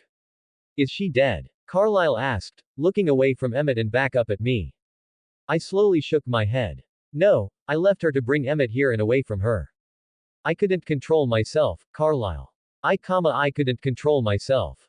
Emmett said miserably from the floor, a genuine sad expression on his face. It's all right, Emmett, Carlisle said, crouching down to put one of his hands on Emmett's head. We all make mistakes. We need to go and get her before she wakes up, I said as the house rattled from a nearby lightning strike. Carlisle looked up at me. Yes, good idea, he said, helping Emmett up to his feet. Look after him while we're gone. We shouldn't be long, I said, practically dragging Carlisle out of the house. We started running as soon as we were outside, the normally tranquil forest now shaking and swaying with the wind from the storm. What has you bothered, Adam? Carlyle asked as I kept pace with him. I looked at him for a quick second before looking away. It's Evelyn, I said over the loud rustle of the forest. Carlyle stumbled, catching himself before he tripped and fell. The one from New York? Carlyle asked, surprised. The one you were going to court? I nodded my head. Yes, that one. Author's notes. I don't know how many of you have read the books, but in the books, Emmett talked to Edward about the time he accidentally ran into a woman when he was walking into town whose blood smelled like Bella did to Edward really good. In the book, Emmett killed her because he couldn't control himself, like he did in this chapter, except she's Evelyn, and she didn't die. Let me know what you think of the chapter and Emmett's partner. Bean. 37 comments 0 vote. Shit happens. Stepping through the hole in the side of the cabin, Evelyn's motionless body came into view, her heart had already stopped. She looked the same as the last time I saw her. Carlyle walked up next to me, raindrops dripping off of us both. This will be complicated, won't it? Carlyle asked, a worried look on his face. I nodded my head. Very, I said with a small shake of my head.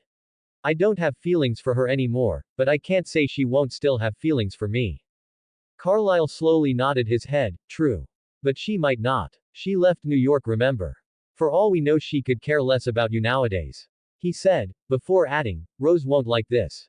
Even if you don't have feelings for her anymore or she doesn't have feelings for you. You know how Rose is, he said, gesturing down at the still lifeless Evelyn. I nodded my head. Looking around the small wooden cabin, I saw it was mostly barren, as if she had just moved in or something. Come on, let's get her home, I said, leaning down and picking Evelyn up in a princess carry.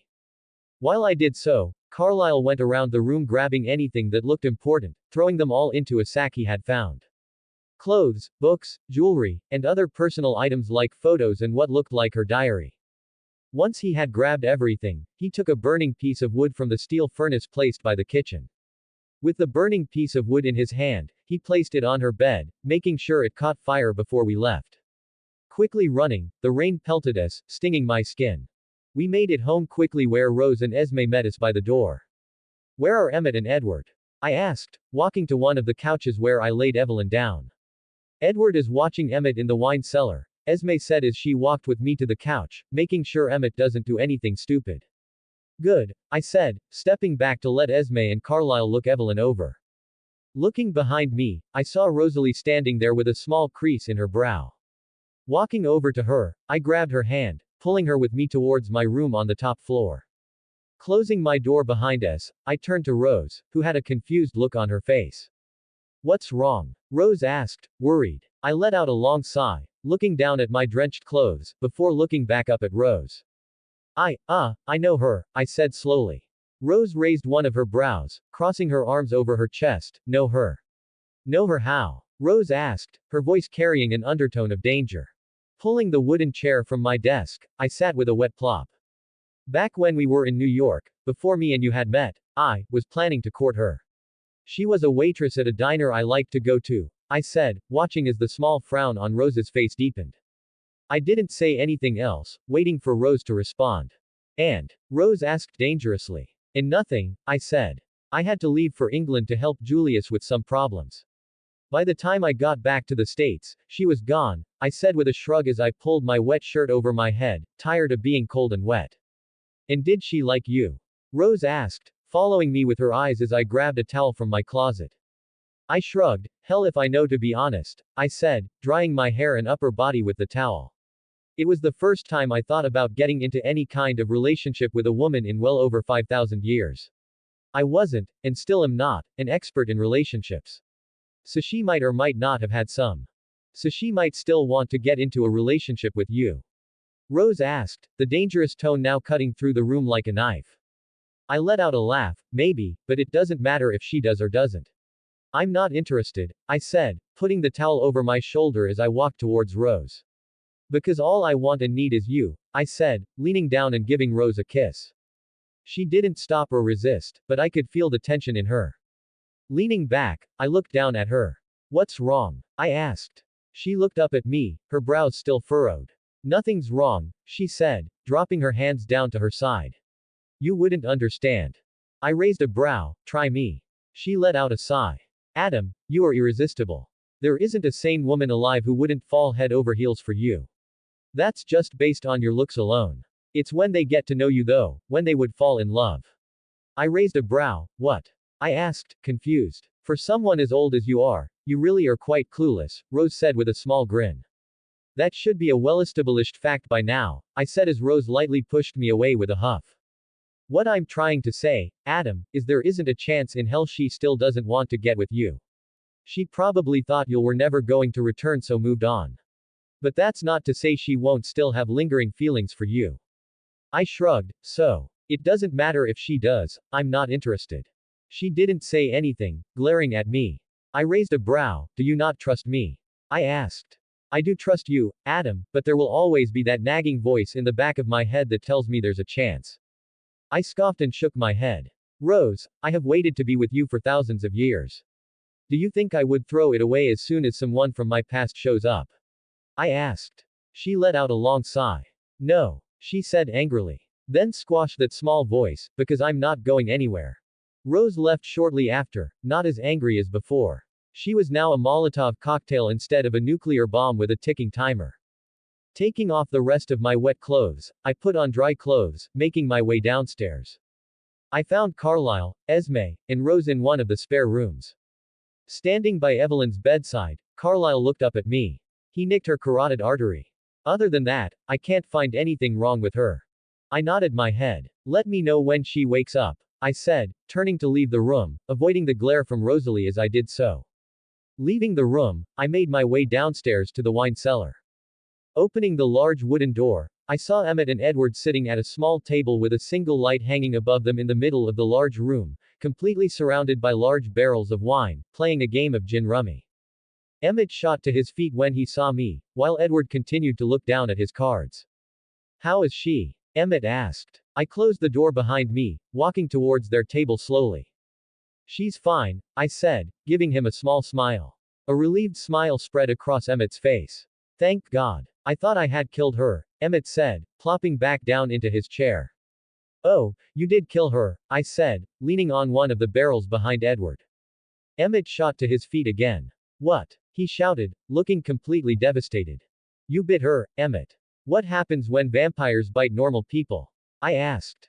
It dawned on him almost immediately. She will turn into a vampire, Emmett said, almost sounding like he was asking a question. I slowly nodded my head. Shit, Emmett exclaimed, his eyes glazing over as he spoke. I couldn't stop myself, Emmett said, looking up at me. She just smelled so good. I couldn't control myself. I raised my hands. No need to explain, Emmett, I get it, I said in an even tone. Nobody's mad at you or thinks any less of you for it. Shit happens, man. He understands that more than any of us, Edward sighed to Emmett, dropping a card on the table. Sorry for the wait everyone. I had to wait a while for some glasses to help me with staring at computer screens to help stop me from getting migraines. 3 comments 0 vote. Evelyn. Sitting in a spare bedroom in a wooden chair, I leaned back on the back 2 legs, with my back against the wall, humming some old country song while I read a book about a man who got shipwrecked on an island. Flipping a page, I blinked the tiredness from my eyes.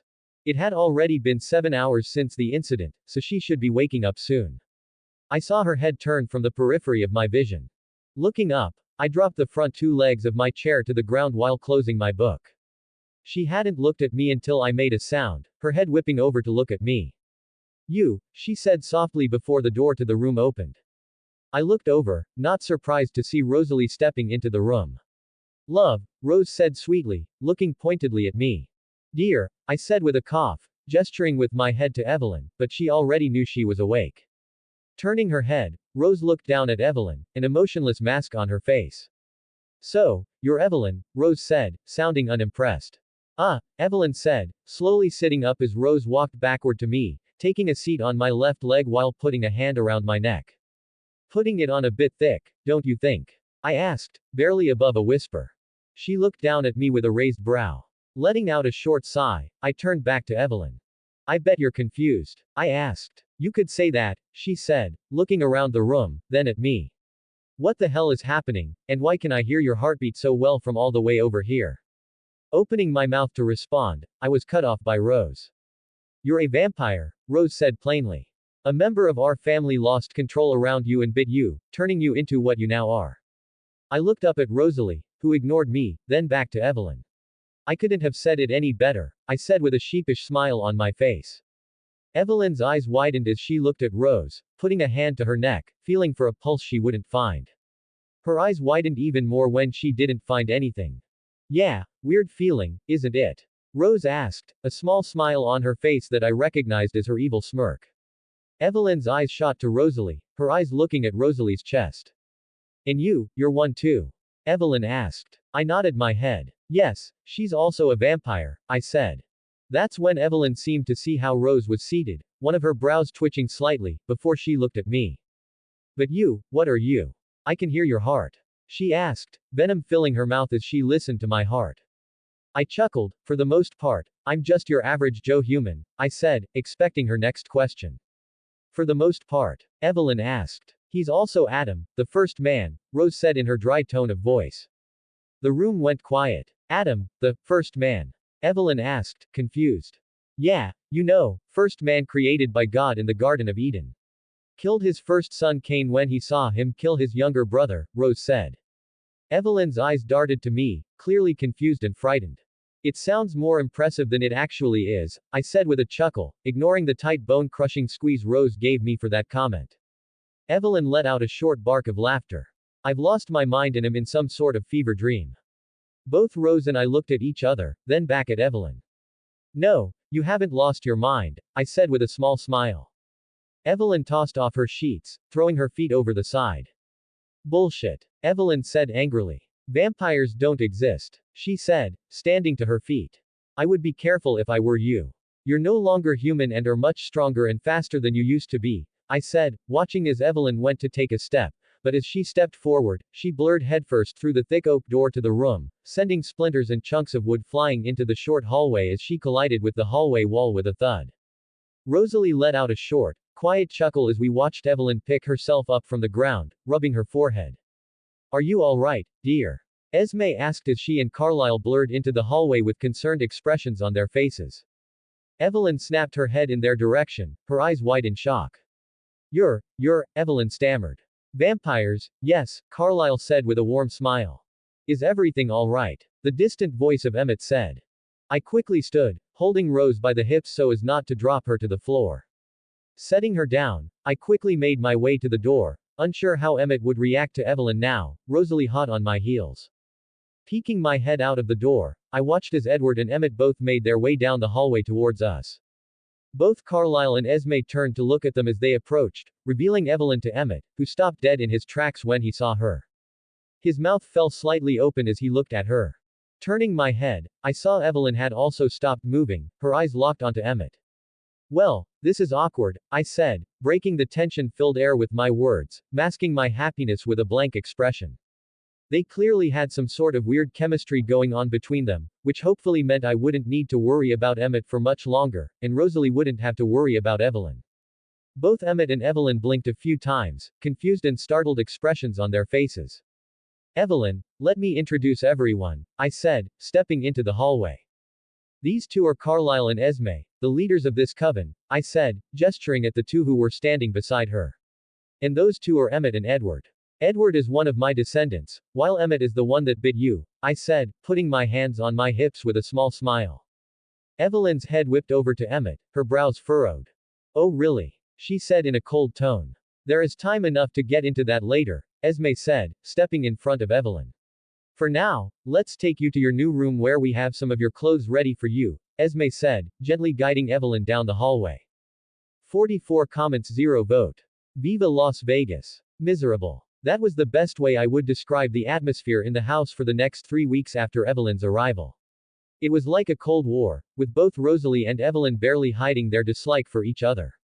They never said it outright, but they didn't have to for the tension to be felt throughout the house. Nobody said anything, probably hoping they would resolve it themselves. But it was driving me nuts. From what I could gather from watching their interactions, Rosalie was being territorial, marking me as hers by always draping herself around me whenever Evelyn was around. It was funny because Evelyn seemed more interested in Emmett than me. Except he was still grappling with what he did to her, seeming more affected by it than she was. All of that mixed together into a miserable time. Thankfully, when I was close to losing it, I heard something that gave me an idea. While shopping for food, I was listening to a radio playing in the back, only half listening as I moved aisle to aisle. But as I picked up a can of beans, I heard one of the news broadcasters mention a town in Nevada that was currently on the rise. It was named Las Vegas. I nearly dropped my can of beans when I heard that name.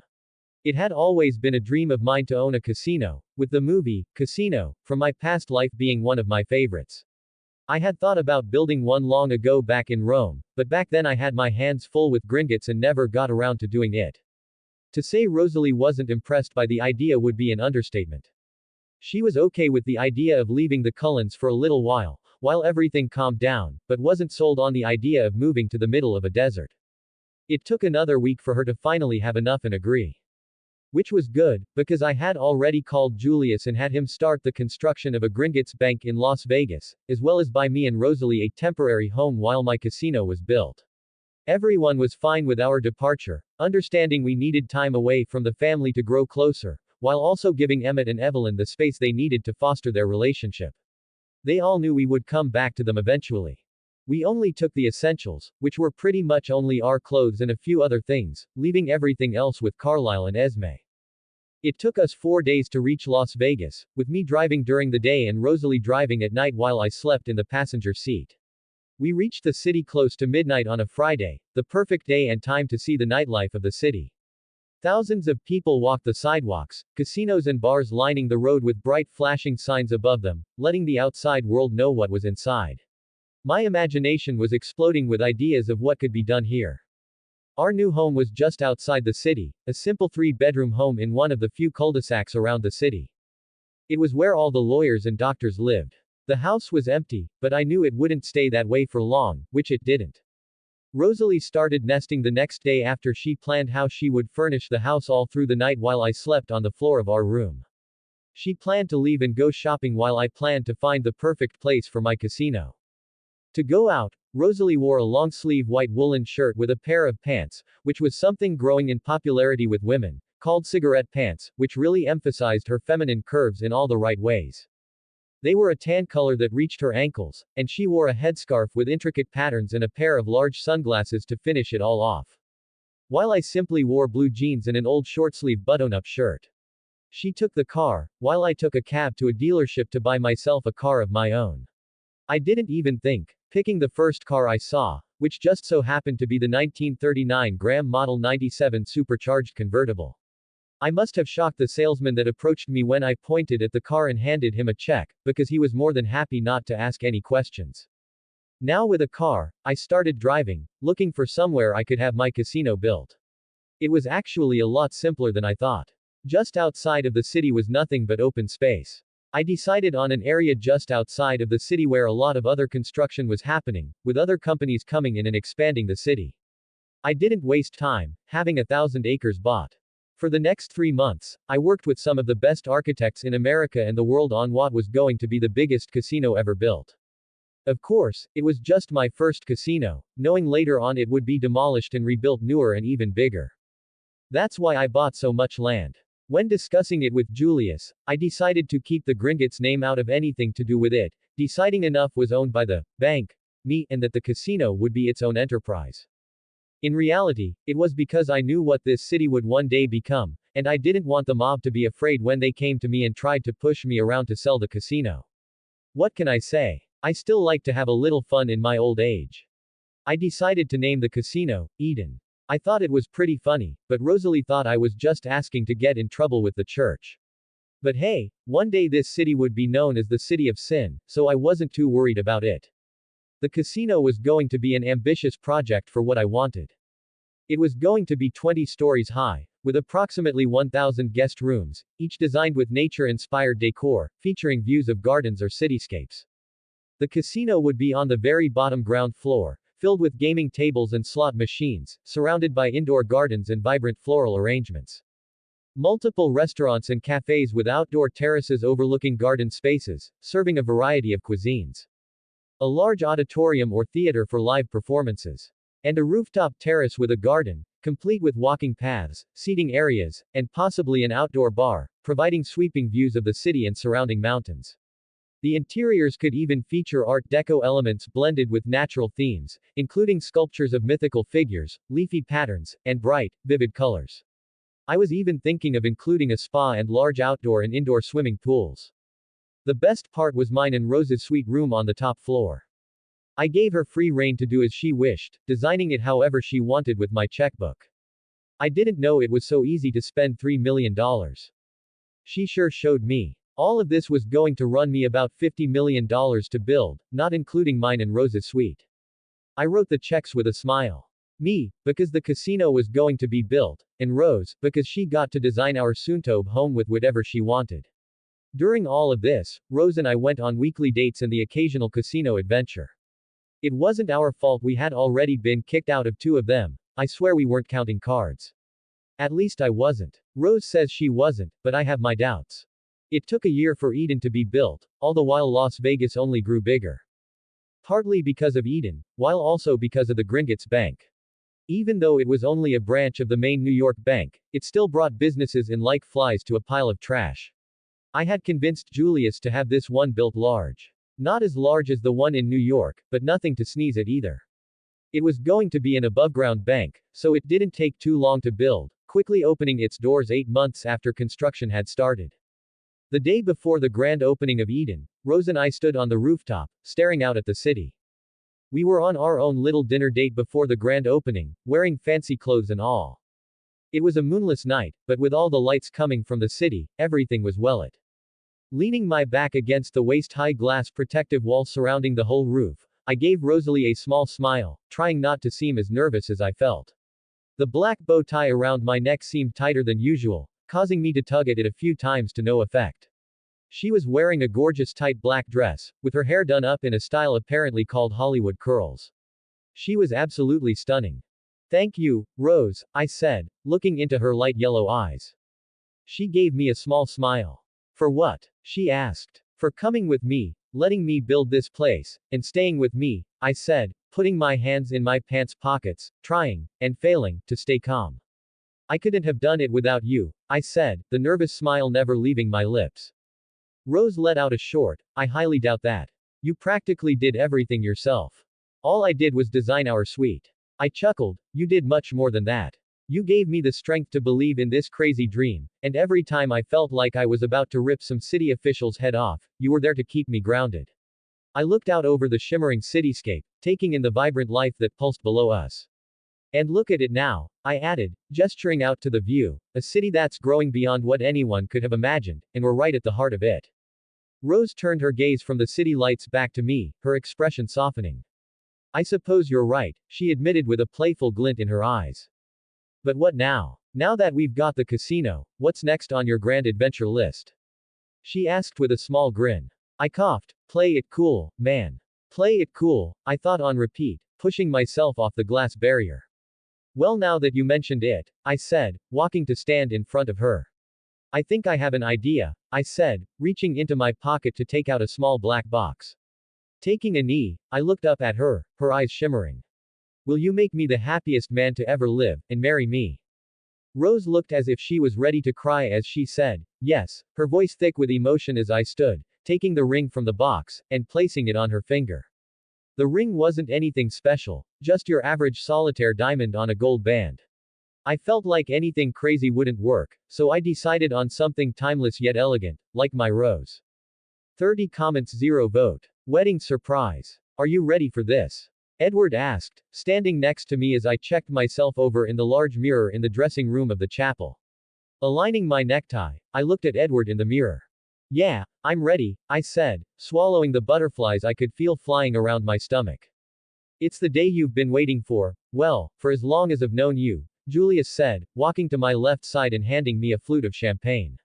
Taking the glass, I downed it in one swig. You know alcohol has no effect on me, right? I asked, wiping my chin with the palm of my hand. Yeah, but you still looked like you could use a drink, Julius said with a chuckle, taking the glass from me. We were all wearing the best tuxedos money could buy, all black with vests and white button-up shirts underneath. All of the attendees of the wedding had arrived 2 days ago, all of the Cullens, Julius, Jane, Rosalie's childhood human friend Vera, her husband Craig, and their young son, John. As well as the priest. Can't forget him. Other than that, the other pews were going to be empty, which was fine by us. The wedding was being held in the picturesque Whitechapel countryside church. You know the one. All white with the small bell tower. Digging into the small pocket of his vest, Julius pulled out a fancy-looking gold pocket watch. We should probably head out there, he said, closing the watch and putting it back. Yeah, I said, letting out a lungful of air as I smoothed my jacket for the 100th time today.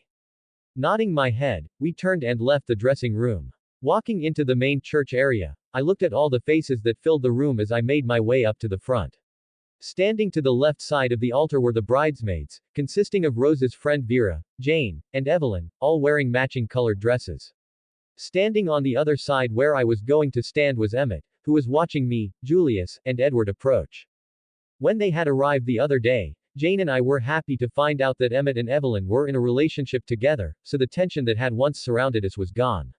Taking the few steps up to the altar, I gave Emmett a small smile as I turned to wait for Rosalie's entrance, Julius and Edward lining up behind me with Emmett as my best men. Looking over, I gave the bridesmaids a small smile and nod, clasping my hands in front of me. It felt like an eternity as I waited, my heart pounding away in my chest as I shifted from foot to foot. But when the doors opened, my vision tunneled as my heart skipped a beat. She was absolutely stunning. Rosalie stood there, framed by the open doors, the soft light from the setting sun outside casting a gentle glow around her from the stained glass windows that ran down both sides of the church. Her gown was a work of art, delicate lace flowing over an ivory silk lining, hugging her figure in all the right places before cascading down into a train that seemed to float behind her. Her blonde hair was elegantly styled, adorned with tiny white flowers that mirrored the ones in her bouquet. She looked like a vision from a dream, ethereal and breathtaking. As she started her walk down the aisle, accompanied by the gentle classical wedding melody played on a grand piano, everyone in the room seemed to hold their breath. Each step she took was deliberate and graceful, her eyes fixed on me with an intensity that made the world around us fade into the background. Her expression was a mix of joy, serenity, and a hint of mischief, the Rosalie I had fallen in love with. The moment stretched, each heartbeat echoing in my ears. The anticipation of this day had been building for what felt like forever, and now, seeing her walk toward me, everything else seemed to fall into place. I felt a warmth spreading through my chest, a profound sense of gratitude and love for the woman who was about to become my wife. As she reached the altar, Carlyle gave her hand to me, his eyes filled with a quiet understanding and respect. I took her hand, feeling the coolness of her skin against mine, a sensation that always sent a thrill through me. Together, we turned to face the priest. The ceremony began, the priest's voice a soothing backdrop to the flurry of emotions inside me. As we exchanged vows, each word felt like a promise etched into my soul. Rosalie's eyes never left mine, her gaze steady and unwavering, and I knew, without a doubt, that we were meant to be together. When it came time to exchange rings, my hand shook slightly with the weight of the moment. Sliding the ring onto Rosalie's finger felt like the most natural thing in the world, a circle of eternity symbolizing our unending love. You may kiss the bride, the priest announced, and with that, I pulled Rosalie gently toward me. Our lips met, soft and lingering, sealing our vows with a kiss that was both tender and passionate. Cheers erupted around us, but all I could hear was the sound of my heart beating in my chest. Slowly backing away from Rosalie, I gave her a small smile, but as I was looking deep into her light yellow eyes, something that had only happened once before in my life happened again. The room went dead silent, frozen in time, as a small blue screen appeared in front of me. Dear Mr. Adam, congratulations on the marriage. I had been worried about you, wondering if you were planning to be alone for the rest of eternity. But look at you now, finally tying the knot. Quite the achievement for a monkey, if I do say so myself. Now, I won't take up too much of your time on such an important day. My presence here is sanctioned by my higher UPS, who have decided to bestow a rather unique gift upon you and your lovely bride. It's nothing too extravagant, just a little something that might greatly benefit you and the missus. This gift is a one-time use ability that allows Rosalie the chance to experience the miracle of motherhood. It will temporarily alter her physiology to permit the conception and nurturing of a child, turning her partially back into a human for the necessary period of time. Quite the boon for a couple like yourselves, wouldn't you agree? Consider this a token of appreciation from those of us who have been watching your progress. Use it wisely. Gib. The screen flickered out of existence as suddenly as it had appeared, leaving me standing there with Rosalie's frozen hand still in mine. A mix of disbelief and wonder coursed through me. The idea of having a child with Rosalie was something I had never dared to dream of, given the limitations of her kind. Yet, here was an opportunity, presented like a miracle on our wedding day. I couldn't stop the loud laugh that escaped my lips as I kissed Rosalie again, my nervousness forgotten as I picked her up and spun her around. Human again. We were like rabbits. That's the best way for me to describe the next month of my and Rose's marriage. For me, sex had long since lost its luster, but now it was something else entirely. I used to be able to go decades without the need ever rising to sleep with a woman, but now it was as if I couldn't go an hour, especially with the knowledge I now had about what all this coitus would hopefully lead to.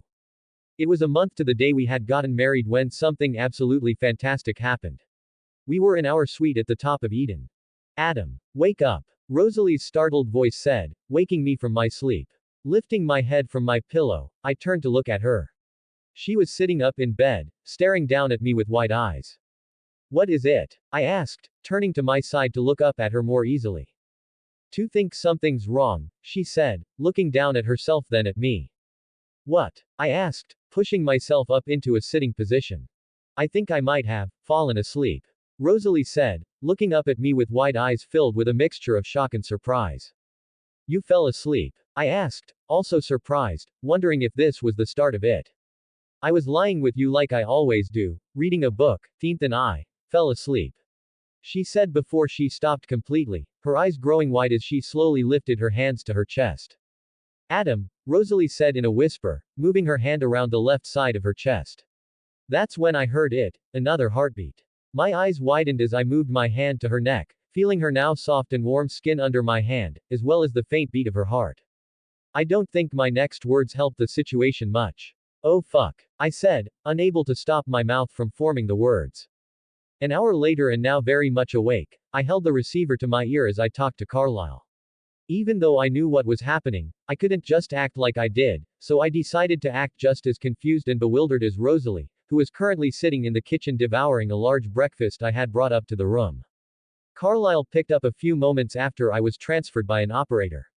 This is Carlisle. Hey Carlisle. I said, louder than I had meant. Hey, Adam, it's good to hear from you. How's the honeymoon going? He asked happily. Better and weirder than expected, I said, turning around in our large living room to spot Rosalie still busy devouring a stack of pancakes on the island counter in the kitchen. What do you mean? Carlisle asked, now sounding concerned. You know what, it would probably be best if we just show you when we get there rather than me try to explain it over the phone, I said, turning back to look out the large floor-to-ceiling windows that surrounded the living room. You're starting to worry me, Adam. Is everything all right? Carlisle asked. I nodded my head, a large smile spreading across my lips. Oh yeah, everything's great. Rose and I just need some answers and feel you would probably be the best to get the answers from. I quickly told Carlisle we would be there by tomorrow afternoon before hanging up the phone. Making my way over to Rose, I watched as she scraped the last of the food from her plate. How are you feeling? I asked. She looked up at me with a giddy smile on her face. I've forgotten how good food can be, she said, dropping her fork to the plate. Yeah, food is pretty good, I said, giving her a small smile as I looked at the 4 empty plates that covered the island counter. What did Carlisle say? Rosalie asked, looking up at me. I raised a brow. You couldn't hear? I asked. Rose shook her head. I couldn't even hear what you were saying, she said happily, a wide smile on her face. It's like I'm human again, she said, grabbing me by my shirt collar and pulling me towards her for a long kiss. Once separated, I looked down at her with knitted brows. Aren't you the slightest bit concerned about this? She shrugged, a little, but for now I'm just soaking it all in. Enjoying it for however long it lasts, she said, leaning against the counter, her thin red robe slowly coming undone as she looked up at me with a coy smile. She was almost irresistible, but I powered on and stayed in character. Aren't you worried you might just stay human forever? The smile slowly left Rosalie's face as it dawned on her. I hadn't thought about that. That's why we're heading to Carlisle's. I've already booked a plane with a pilot who will be taking us in an hour. Hopefully, Carlisle will have some answers for us. As she got dressed, I zoomed around the suite, grabbing anything we might need. Clothes and essentials Rosalie would now need as a human again. There was a Rolls-Royce waiting to take us to the airport where our plane was waiting to take us to Tennessee. Rose was amazed to actually be out in the sun again without sparkling. She had her arm out the window the whole way to the airport. The plane ride was long, having to stop multiple times to refuel. Buying a roomy car in Nashville, I drove us to Gatlinburg. Driving through the night, we reached the cabin early in the morning as the sun was just coming over the horizon. Pulling in front of the large cabin, I watched as Esme, Carlisle, and Edward stepped onto the front deck to greet us. Opening my door, I zoomed around the front of the car to open Rosalie's door, giving her a hand to step out. It must have been immediately apparent why we were there because as soon as she stepped out of the car, Carlisle blurred to our side, his eyes wide in amazement and complete shock. Rosalie? Carlisle asked, looking her up and down. Yes, Carlisle, Rose asked, a small smile on her lips. Turning his head to me, his eyes were wide. What is happening, Adam? Carlisle asked. Was hoping you would know, I said with a small nervous smirk, hoping my nervousness looked real. This is impossible, Carlisle said with a small incredulous laugh. Oh, but it apparently isn't, I said, looking at Rosalie who suddenly didn't look too well. What's wrong? I asked, stepping closer to her. I don't feel so well all of a sudden, she said, swallowing the saliva in her mouth as if she tasted something bad. I managed to move to the side as Rosalie doubled over, vomiting. Kneeling down next to her, I made sure to keep her hair out of the way as she continued to vomit. New problem. Sitting in the living room, I looked around the place. It was exactly the same as when we left. Where is Emmett and Evelyn? I asked, taking a seat next to Rosalie on one of the couches. They moved out. Deciding to follow yours and Rosalia's path into their relationship. Carlisle said as he stood in front of us, his hand rubbing his chin as he thought. Waving his hand in the air, he sat on the coffee table, looking at both me and Rosalie. So, what did you do leading up to this? Carlisle asked, steepling his hands together in front of himself as he listened intentionally. Well, nothing really. We had originally planned to go to Europe, but kinda got a little occupied. Rosalie said, going the diplomatic route. I on the other hand decided to go the more direct route. Everyone in the room was old enough. Sex, Carlisle, we were having a lot of sex. I said, ignoring the now weak elbow Rosalie sent into my arm. Carlisle tapped his pointer fingers together, unfazed by my choice of words. After a few seconds his fingers stopped as he looked up at me. And did you know? Carlisle asked, looking at me then Rosalie, raising his brows a few times. I rolled my eyes. Yes, Carlisle. I did. Do you think? Carlisle asked, rolling one of his hands in Rosalie's direction. Think what? Rosalie asked. He looked at me, well that maybe, your stuff. Carlisle said, slowly and haltingly, might have don't this. I shrugged, I wouldn't exactly know, Carlisle, I haven't slept with any female vampires before. But do you think it's possible? He asked, because if it's not something to do with you I have absolutely no idea what it could be. Carlisle said, standing up again to start pacing, this is something unprecedented that could cause a lot of issues if it was found out by others. I snorted internally at that. There wasn't a vampire stupid enough to try anything. I suppose it's possible. I said after a few seconds of thought, I am anything but normal, so it's certainly possible. Carlisle took Rosalie into town to do some tests at the hospital to see what he could find out, while I unpacked our belongings in our now shared room, knowing what news Carlisle would have when they returned. Once I was done unpacking everything, I checked in with Edward, who seemed to be in one of his darker moods, so I decided to leave him be. It took an hour and a half for them to return, both looking shell-shocked and as white as ghosts. Me and Esme were seated in the living room talking when they entered. Standing, I turned to look at them. How did it go? I asked. They both looked at me, not saying anything for a moment. You might want to take a seat, Adam. Carlisle said as he and Rosalie made their way into the living room. Slowly taking a seat, I looked at both Rose and Carlisle as they shared nervous glances with each other. Is something wrong? I asked, putting a nervous tone in my voice. Both Rosalie and Carlisle shook their heads in unison, before a small grin appeared on Rosalie's face. Everything's fine. Carlisle said, gesturing for Rosalie to take a seat with me as Esme stood to stand next to Carlisle, a worried look on her face.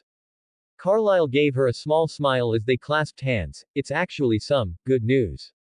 Carlisle said, turning to look at me, Rose, why don't you tell him? Carlyle said, now with a wide smile on his face. Turning my head, I looked at Rose, a brow raised. She put her arm under mine, hugging it to her chest as she gave me a wide smile. I'm pregnant, Adam. I had been prepared for those words for months now, but to hear them was like a punch to the gut. Not in a bad way, of course, but in a good way, like if you won the lottery. I sat there open-mouthed, not having to take my reaction as Rosalie hugged my arm tighter to her chest. Really? I finally asked. Carlyle nodded his head. I'm sure, Adam, he said, giving me and Rose a smile before turning to look at Esme, who was still in a state of shock. Turning my head to look at the still grinning Rosalie, I couldn't stop the laugh that escaped my lips. This was really happening. I was going to be a father. The mood quickly changed when Edward, who had entered the room unheard, spoke. This could catch the attention of the Volturi. I turned to look at him, a quick flare of anger rising up. They know better, I said, as Rose also turned to look at Edward. The Volturi? She asked, looking at me confused. I let out a sigh. They are the ruling faction of the vampire world, I said with a puff of air, but I wouldn't worry about them. They know better than to mess with us. Mess with you, Adam. It's you they are scared of, Carlyle said. Hey, they're also scared of Julius and Jane. I'm not the only one that makes them piss their trousers, I said with a chuckle. Trust me, Adam. They would much rather be locked in a room with them than you, Carlyle said with a small grin. Still, Adam, Edward has a point though. If it is found out that Rosalie, a vampire, was able to get pregnant and revert back into a human because of you, the whole vampire world might band together to get you. The one thing every single vampire wants back above all else is their humanity. I let out a sigh. Oh right. I forgot that most vampires think they don't have a soul because they are now vampires. If they found out I was somehow able to turn Rose back into a human, which we have no idea if permanent, they would hunt me down, wanting me to turn them back even though the way I apparently turned her was by impregnating her, I said sarcastically. It doesn't matter if you can't, Carlyle said. All Arrow would need to do is spread the word that you were able to turn a vampire back into immortal and he could send the whole vampire world after you. It's honestly surprising he hasn't tried that tactic before, I said with a chuckle. Even before I actually did it, it could have been one hell of a lie to get every vampire after me. It's because it's unthinkable, Carlyle said. Even now that I know it's true, I still find it hard to actually believe it's real. But all it would take is a whisper and we could be on the run for the rest of our existence. And even if you took the Volturi out, it wouldn't change anything either. The whispers would persist and more would still come for us. I leaned back into the couch, letting out a long sigh. Why can't I just be left alone, I thought. 40 comments, 0 vote. A New Life. May 4, 1939. Sitting in a leather chair positioned in the corner of mine and Rosalie's room, I held a wrapped bundle in my arms, holding it with more care than I had ever held anything else before. Rosalie was asleep in our bed, exhausted from giving birth to our child. It was a boy, with the cutest chubby face to ever exist, and a tuft of thin white hair on the top of his head. He was as normal as any other baby, without any signs of being any different. I honestly couldn't tell you how long it had been since Carlyle had handed me the child after Rosalie had fallen asleep. It was all just one big blur. He opened his eyes, his nearly white-gray eyes like my own looked up at me. I smiled down at him, running a finger gently down one side of his face, memorizing this moment, never wanting to forget it. We had decided on a name close to the beginning of her pregnancy. Liam. It had no real meaning to us, just that we liked how it sounded, since Rose didn't want to name our child after either of her parents, and I couldn't even remember the names of my original parents. If it was a girl we would have named her Lila, but since it was a boy, Liam. Liam let out a gurgling noise as he smiled up at me with his toothless grin. You're quite the happy little baby, aren't you? I said quietly in my own baby voice, tickling his chin, which made him laugh some more, just like your good old dad. Looking up at Rose, I saw she was still asleep, so decided it was time to show Liam the rest of the family. Leaving the room without making a sound, I brought Liam to the living room, where the vampires were all seated after sitting on the front porch during the whole of Liam's birth. Everyone watched as I entered, anticipation written on all of their faces. Would any of you like to meet him? I asked, watching them all carefully, my body unconsciously ready for anything. Not that I believed any of them would do anything to harm Liam. They weren't stupid, but as I would learn, for some reason any time when there was the slightest possibility of danger around Liam, I automatically went into a protective mode. In the end there was nothing for me to fear, as they all held him with great care and without the slightest reaction to the smell of his blood, which was a good thing, because I was on a hair trigger. Esme was a puddle of emotions, while the rest were more curious than anything. Once everyone had had their turn holding him, he was back in my arms as I sat on a wooden stool while everyone else sat on the couches that filled the small living room. It's good to hear everything went well, Emmett said, with his arm around Evelyn's shoulder. I nodded my head. I wasn't too worried anything would go wrong, especially with Carlisle there. I said, giving Carlisle a nod of appreciation. I see he has your eyes and hair color. Is there a chance he will be like you? Esme asked from beside Carlisle. I looked down at Liam. We can only hope. But at the moment there's no way to tell until he's older. And how's Rosalie? Evelyn asked, surprising me. I gave her a slightly raised brow. She's fine, just tired. I said, surprised she would have asked. That's good. Just then, Liam let out a high-pitched squeal that made us all jump. Looking down at him, I watched with alarm as his non-existent eyebrows knitted together as if he was concentrating with all his might on something. What's he doing? I asked, alarmed and ready to panic. Carlisle was quickly by my side, looking down at him. But before Carlisle could say anything, the sound of a diaper being filled the room. Oh, damn, I said, holding Liam away from me as the stench reached me, forcing me to breathe out of my mouth to escape the acrid smell.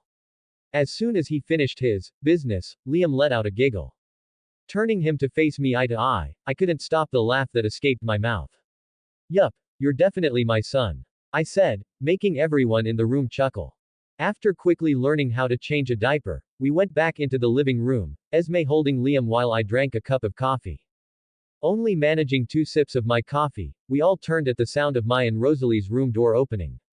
We had all figured Rosalie would have slept at least a few more hours. As soon as she stepped into the hallway, only I was able to see down the hallway and the changing in Rosalie. As soon as she lifted her head to look at me, her blood-red eyes pierced into my own, causing me to stop dead, my coffee cup mere inches from my lips. Not moving, I watched her closely, ready for something to go wrong when she caught my scent, or that of our son. But as she looked at me, the red slowly started to recede, becoming a dark yellow, with flakes of brown sprinkled within. As soon as I saw the change, a small smile spread across my lips. I would be lying if I said I wasn't the slightest worried that she would stay human and she would need to be changed again. The letter from Gib be damned. Standing from my stool, I set the mug on the seat, waiting as Rosalie slowly made her way down the hallway. As soon as she came into view of the others in the living room, I heard a collective intake of air as they too saw the changes in Rosalie almost instantly. Ignoring it, I stepped close to her, watching her closely, looking to see how she was taking the change. Well, look who finally decided to wake up, I said jokingly, leaning down to give Rosalie a quick peck on the forehead. She glanced up at me nervously, looking unsure as she glanced at the bundle in Esme's arms. I gave her a small smile as I turned towards Esme, picking up Liam. Turning back to Rosalie, I watched her, knowing exactly what was bothering her the most in that moment. She was afraid that now that she was a vampire again, she couldn't trust herself around our son. Not needing to think twice, I walked towards Rosalie, stopping just in front of her. Without saying a word, I held out the sleeping Liam. Don't you want to hold our son? I asked, giving her a small smile. She looked up at me, her eyes still filled with worry as she refused to breathe, not wanting there to be an accident. It's okay, Rose. There isn't a single other person alive I wouldn't trust more with our child than you, I said, turning to the others in the room. Sorry. They all gave short nods of understanding. Turning back to Rose, who still hadn't moved, I took a step closer, pushing the bundle towards Rose. You might want to hurry up. He's quite the heavy little guy and my arms are getting tired, I said, my arms slowly lowering inch by inch until Rosalie finally grabbed him. As soon as Liam was in her arms, I turned, grabbing my somewhat still hot coffee from the stool while ignoring the baffled looks on everyone's faces, Carlisle's in particular. Sitting down on the stool, I looked at Carlisle. What's bothering you, Carlisle? I asked, taking a sip from my cup. He tore his eyes away from Rosalie, who was gently swaying as she looked down at Liam. She's a vampire again, Carlisle said, his eyes shooting back to look at Rosalie. I looked at Rosalie then back at Carlisle. Yeah, she is, isn't she? 32 comments 0 vote. Christmas of 42. Ohio. Sitting in the large living room of our new home, everyone was ready for their presents. In the corner of the living room, a large 12-foot tree stood, leaving mere inches between the top of the gold star and the ceiling. The tree was overly decorated, adorned with lines of popcorn, tinsel, ribbons, and candy canes. Underneath were no less than 100 presents. Standing in front of everyone, I wore a Santa suit with a large white beard on my face. All right, I said, grabbing everyone's attention, are we ready to open some presents? I asked in a deep, jolly voice, putting a hand to my ear. Nobody had time to respond before Liam shot to his feet from where he had been seated on the floor. Yesss. He shouted, doing a little happy dance, his eyes wide as he looked over the piles of presents. His reaction made everyone laugh with amusement. Ho. Now that's what I like to hear, I said, leaning down to grab the first present within reach. Bringing the small box up close to my eyes, I pushed the gold spectacles on my face up, reading the name written on it. This one seems to belong to a Mr. Liam, I said, handing the small package to my son, who was practically hysterical with joy. Grabbing the box out of my hands with a strength that belied his small stature, he scampered back to his mother, plopping down on the ground by her feet and tearing away at the paper wrapping. As soon as he tore the paper away, his eyes lit up even more. Inside was a small pouch of different colored marbles. It was the smallest gift we had gotten him, but he was acting like they were the coolest thing ever. Leaning back down, I grabbed another present, making sure it wasn't one for Liam, who was currently trying to get the bag open so he could start a game of marbles on the carpet. Looking at the name on the box, a small smile spread across my face as I said, and this one looks to be for a Miss Esme. Handing her the box, we watched as she opened it, pulling out a fancy sweater. That was one picked out by Rosalie, since I was more inclined to buy expensive items rather than things that actually looked good when it came to women's clothes. I always figured that if it costs a normal person an arm and a leg, it must look good to them. Grabbing another box, I read the name. Carlyle, I said, handing him the heavy package. It was a first edition of De Humani Corporis Fabrica *, a very rare medical book from the early 15th century. Reading off another box, Emmett, I said, tossing him the large box. Catching the large box with ease, he smiled happily as he saw what was inside. Inside was a pristine pair of flintlock pistols. Nice, he said, picking them up and inspecting them, before a piece of paper tied to one of the pistols caught his eye. Written on the piece of paper was one simple name, these used to belong to George Washington. Emmett asked, looking up at me. Giving him a wink, I grabbed another present. Oh, let's see here, I said, reading the name slowly again, this one's for a Mr. Edward. He seemed surprised to be getting a gift as he sat forward in his chair. Handing him the box, I watched intently as he opened it. Tearing off the paper, he opened the box slowly. He pulled out an ornate silver dagger. The dagger was heavily worn, with scratches and dents marking the silver sheath. Before pulling out the blade, he reached back into the box, pulling out a piece of paper with writing on it. This dagger belonged to Oliver, I thought you might want it. Edward looked up at me with wide eyes. I gave him a small smile, reading off the name on the next gift. And this one is for Evelyn. She received a fancy silver bracelet with small gems scattered across it. Grabbing a small box, I read off Rosalie's name. Handing her the box with a small smile, I couldn't help but chuckle internally as she opened it. Reaching into the small box, she pulled out a single key. She looked at me confused, so I explained, that goes to the brand new Cadillac 1942 coupe in the driveway. I said, quickly standing and rushing to see her new car. The way things were going now with how many cars we had, I was going to need to buy George for them. Looking back at the pile, I saw a small package was for me. Picking it up, I rattled it, listening to whatever was inside. Looking up, I saw everyone looking at me. Everyone but Liam, that is, he was currently attempting to flick a marble into another one with no luck. Dexterity was still a work in progress for him. Tearing open the small square package, I smiled, lifting a black box out of the wrapping. The box had, Patek Philippe, in silver cursive on the top, with a gold ribbon wrapped around it. Removing the bow, I opened the box, revealing a Patek Philippe Prince Mohammed Tawfiq A. Tuso. No way, I said happily, quickly taking the watch from the box and fitting it to my wrist. I've been trying to get my hands on one of these for months, I said, dropping my Santa act as I focused on the watch. Everyone smiled as they watched me.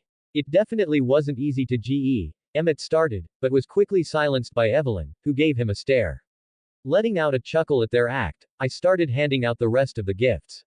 Everyone got 5 presents each, except Liam, he got around 20. What can I say? Rose and I liked to spoil him. The toys weren't anything extravagant, but they were things every kid his age would want, like a tricycle, pop guns, and a baseball glove and bat. 13 comments 0 vote. Like me. Bellefontaine, Ohio. Sitting in our shared office, me and Rose read through piles of paperwork. I dealt with whatever Julius sent us, while Rosalie dealt with everything to do with our Casino Eden. Pulling a piece of paper from the top of a large pile, my brows raised with amazement as I read over the paper. Julius wants to spend 100 million on oil refinement, and another $500 million in the construction of oil rigs. I said, reading the whole page. Rose looked up from her own desk, giving me a raised brow. That's a lot of money. For how much we would make back, it's actually quite cheap. I'm just surprised how many offshore rigs he's wanting to build. I said, writing my signature at the bottom of the paper. How many is he wanting to build? Rosalie asked, turning in her chair to look at me. He's wanting to build close to 100. Having them spread across the world. Before Rosalie could add her thoughts about that, the ring of the house's phone could be heard. Turning our heads in the direction of the noise, we quickly looked at each other. The phone rarely rang, and when it did, it tended to be something bad. Since Carlisle currently isn't working, instead focusing on medical studies, there were only a handful of people who knew how to call us, and all of them would only call us if there was something important. We could hear the approaching footsteps of Esme, then the clink of the phone being picked up. Cullen residence. Esme said. Hello, an unfamiliar man's voice said. Would the Greys by chance live at this residence as well? The man asked. They do. I will get them now. Esme said, but as she turned we were already standing there. She handed me the phone. This is Adam Gray. I said, putting the receiver to my ear to listen. Hello Mr. Gray. I am Gregory Thomas, principal of Bellefontaine Elementary. Both Rosalie and I went dead still. Liam went to that school. He had started a year ago. I am calling to tell you that there was an accident at school today. Rosalie didn't wait to hear what else the man said. She blurred to the door, grabbing her car keys along the way. He was playing on the monkey bars when he slipped, breaking his right arm when he fell. I nodded my head, turning at the roar of Rosalie's car tearing out of the driveway. Very well, we will be there soon to take him to the hospital. I said, hanging up the phone before the man could say anything else. Making my way to the door, I passed Esme and Carlisle, who had been listening to the conversation. We will be back as soon as possible. I said, opening the front door and quickly running after Rosalie's car. We lived a handful of miles out of the town in a large 2-story house which Esme had designed, allowing me to catch up with Rosalie's car a mile from the house. She was pushing the Cadillac to its limits. Matching my speed with the car, I opened the car's passenger door, hopping in to keep myself from tripping. Closing the door behind me, I turned to Rosalie. He's all right, love, I said, leaning to the side as Rosalie passed a car. She turned and looked at me, her eyes filled with a fire only a worried mother could have. He broke his arm, but should be all right. I said, trying, and failing, to calm her. Reaching the town limits, I kept an eye out for any police as we raced through the narrow streets. Thankfully, it was an overcast day when we screeched into the school's parking lot, and stepped out. I had to grab onto Rosalie's arm though when he walked to the school's front doors, Rosalie ready to blur inside, anyone who saw be damned. Making it inside, we walked to the receptionist. We are here for our son, Liam Gray. We were told he was injured. The middle-aged woman who sat behind the long wall-to-wall reception desk stared up at the two of us, her eyes slowly going wide in awe of the two of us.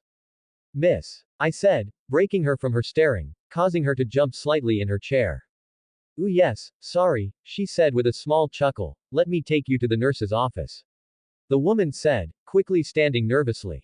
Exiting a side door, she met us in the hallway outside the office, taking us further down the hall to an open door. Stepping inside, we saw the small-looking room, with Liam seated in a chair in front of a small table, his arm wrapped into a sling as he drew on a piece of paper with his left hand. Rosalie ignored the nurse, instantly walking over to check on Liam, leaving me to talk with the nurse. From what I can tell, it was only a fracture and not a complete break, the young nurse said, picking up a clipboard from her desk. The teacher watching the kids on the playground said she watched him fall from the monkey bars, hearing a loud crack as he hit the ground. He was crying when he got to me, but as I did an examination of his arm, he seemed to be all right. The nurse said, flipping through the pages on the clipboard. I would recommend taking him to the hospital though for more tests just to make sure. I gave the nurse a small smile, walking forward to kneel next to Liam who was talking to his mother. Hey buddy, I said, getting his attention, how's your arm feeling? I asked. Much better, he said, giving me a wide smile. At first it really hurt, but then it started to feel much better. I slowly nodded, wondering, did you feel anything after you fell and hurt your arm? I asked, curiously, like a tingling feeling and some popping. He instantly nodded his head, looking at me surprised. I did. Liam said excitedly, then it stopped hurting. It was weird. I smiled. This possibly confirmed what we had all hoped. Liam was like me. He had never shown any signs that he would end up like me, getting cuts and scrapes like any young kid, which healed normally. Then a thought struck me like a bolt of lightning. Was it possible he was always like me, growing stronger over time? His healing ability, one of the things getting stronger the older he gets. 30 comments, 0 vote. Unexpected visitors. So what's the verdict? I asked, standing in front of Carlyle's desk in his home office. Carlyle was reading through one of his many journals, shaking his head.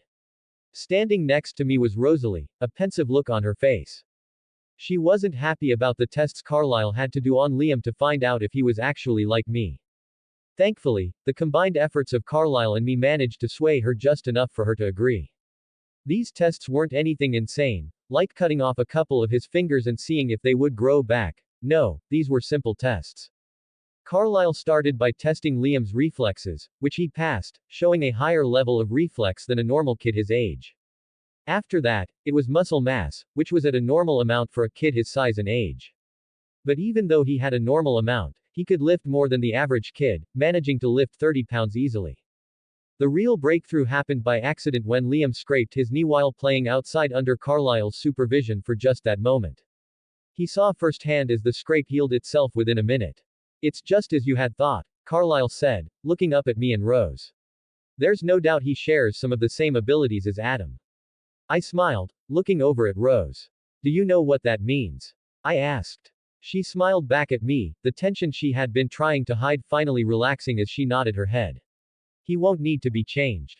Or we wouldn't have to live on and watch him grow old if he decided he didn't want to be a vampire, I said, giving her shoulder a soft squeeze. PFF'd. That wouldn't have happened, Rosalie said, turning and leaving the room, probably to check on Liam, who I could hear talking to Emmett and Edward. Focusing my attention back on Carlyle, I raised a brow. What did you figure out about his growth? Carlyle shrugged, leaning back in his leather chair. There hasn't been enough time to really tell. Give me another month, and I'll have answers. I nodded my head, understanding. I just hope he won't stop aging until he's at least 20 or so. Carlyle agreed with me. Leaving Carlyle's office, I made my way into the lounge room, where Edward and Emmett were playing chess on the coffee table while Esme was reading a book in her chair by the fireplace. Where did Rose and Liam go? I asked. Outside, Edward saw Ed, moving one of his rooks and putting Emmett in checkmate. Walking to the back door, I stopped just before opening it, watching through the glass windows as Rosalie tossed a pile of red and orange leaves into the air over Liam's head. Again. Liam shouted through loud giggles. This was the life I had always wanted. It might have taken thousands of years to get, but sometimes the greatest things in life are worth waiting for. Opening the door, I joined my wife and son in their fun, sending large piles of leaves into the air to come showering down on our heads as if it was actually raining leaves. 1952. In a large clearing, I stood, watching the slowly setting sun. Turning my head, I watched as my son, Liam, stretched his arms. You ready? I asked, turning to face him. We have time for one more, then we gotta head home before your mother comes looking for us, I said, turning the baseball in my hand and lining my fingers with the stitching for a wicked curveball. Yeah, Liam said, getting into a batter's stance, his eyes focusing on me as I readied myself to throw. Instead of using a normal wooden bat like anyone else would have used in our time, I had a steel bat created just for his use. It was basically a solid steel pipe molded into the shape of a wooden bat, just smaller to fit his current size. Turning my body to the side, I ran my fingers over the bill of my hat to dry them, my eyes narrowing as I readied myself to throw. Pausing for a few seconds, I let the wind settle before winding backward to throw. I couldn't throw at full speed, which would have made it impossible for him to hit. Instead, I only used about 5% of my strength. Even still, the ball was faster than any pitch a 21st century pitcher could have thrown. Liam was on the outer edge of the small batter's box we had drawn in the dirt, his eyes following the fast-approaching missile. Bringing his leg up, he twisted his body, hitting the baseball perfectly and sending it soaring into the air. Following the baseball's trajectory, I smiled, taking off in its direction into the surrounding forest as Liam quickly tossed the bat and ran for first base. Again using only a fraction of my power, I ran after the ball. By the time I had gotten the ball, which had bounced off a tree and landed on the ground, Liam was already passing second. Picking up the ball, I started running back into the clearing. Behind home plate was a wooden stick representing the catcher. If I could hit that stick before he reached home plate, it would represent an out. The issue was, he was already halfway to home by the time I threw. Watching closely, I saw Liam go into a dive, his movement nearly fast enough that he would almost be a blur to a normal person. Liam's dive kicked up a cloud of dirt as he slid into home, obscuring the stick. Waiting a few seconds, the dirt began to settle. Woohoo! Liam shouted from the ground as he looked up at the stick, seeing it was still whole. Dang it, I said, happy to see Liam so joyful that he had won. Walking up to him as he dusted himself off, I ruffled his hair. Good job, I said. But you know I let you win, right? Sure, that's what you always say, Liam replied. Picking up after ourselves, we gathered the remaining baseballs and Liam's bat before heading to my cherry red 1951 Chevy 3100 pickup. Setting his bat in the bucket of baseballs in the back, we got into the truck. These baseball games had become a bit of a weekly tradition for the two of us, a way for us to bond and have some fun while we were at it. Putting the car in drive, we drove to the other tradition his mother didn't know about. Pulling into Don's Burgers, Bellefontain's best and only diner, we got chocolate shakes. But while we were savoring our shakes, I had to stop mine from shooting out my nose as I saw Rosalie walk through the front door of the diner. Rosalie was tyrannical when it came to Liam eating healthy. Her head turned like a radar, slowly honing in on me and Liam in the corner of the diner in a booth. Quick! Duck! I whispered, grabbing my and Liam's shakes from the table as we ducked down, hoping, no, praying, she wouldn't find us. But it was too late. I had forgotten I was married to a vampire who could follow our scents, even in a packed diner. Walking over to our booth, she looked down at the two of us. You two can stop trying to hide, she said, surprising the two of us since she didn't sound angry. Sitting up slowly, I watched her, wondering if this was some kind of trick. I've known the two of you were coming here the whole time. Really? I asked in surprise, wondering how. We went to great lengths to make sure she never found out. The smell of body odor and dirt from our baseball games would keep any scent of Don's out of our clothes, and the copious amounts of mints we would eat on the way home would keep it from our breath. So how? Even I couldn't smell it on us, so how else could she have found out?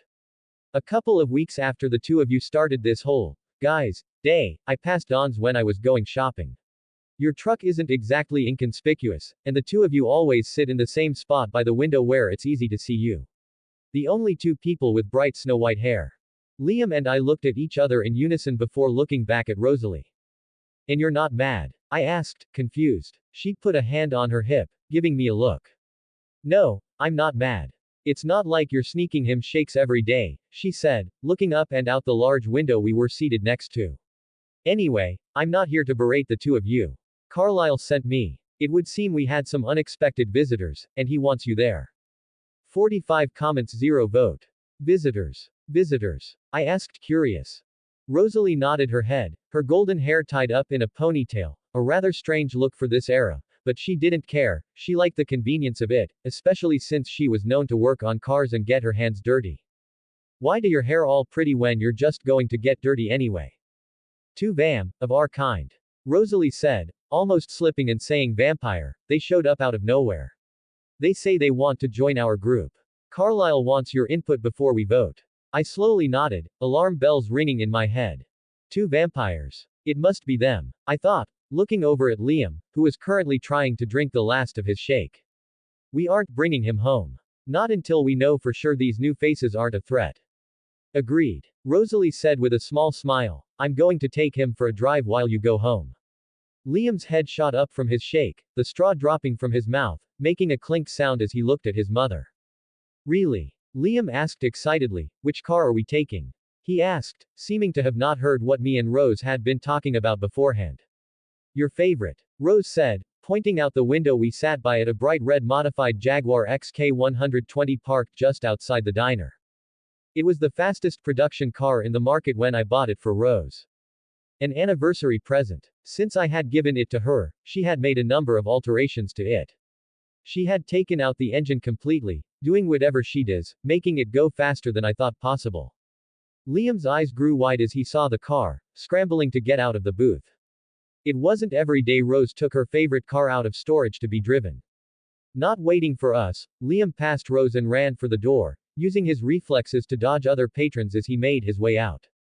Looking at Rose, I shook my head. He loves cars nearly as much as you do. I said with a chuckle. That he does. Rose said, whipping some chocolate from my nose with her finger. When he's a little older, I'll let him help me out in the shop with some of the cars. Standing from my booth, me and Rose made our way to the door, ignoring all the stares we had been getting since entering the diner. Giving her a quick kiss, and a wave goodbye to Liam, I made my way to my truck, starting the also modified engine. As I was about to back out of my parking spot, I had to hit the brakes as Rosalie's car shot past my truck, skidding out of the small parking lot at breakneck speed. Shaking my head, I made my way home. By now the sun was completely down, and there wasn't a sign of the moon in the night sky. Pulling up to our large home, I could see that most of the house's lights were on, and an unknown car was parked in our large driveway. Turning off my truck, I stepped out, spotting Edward on the roof, his legs dangling off the roof. Looking the 2 stories up, I gave him a raised brow, questioning why he was up there. It was too crowded. Too many thoughts. He said.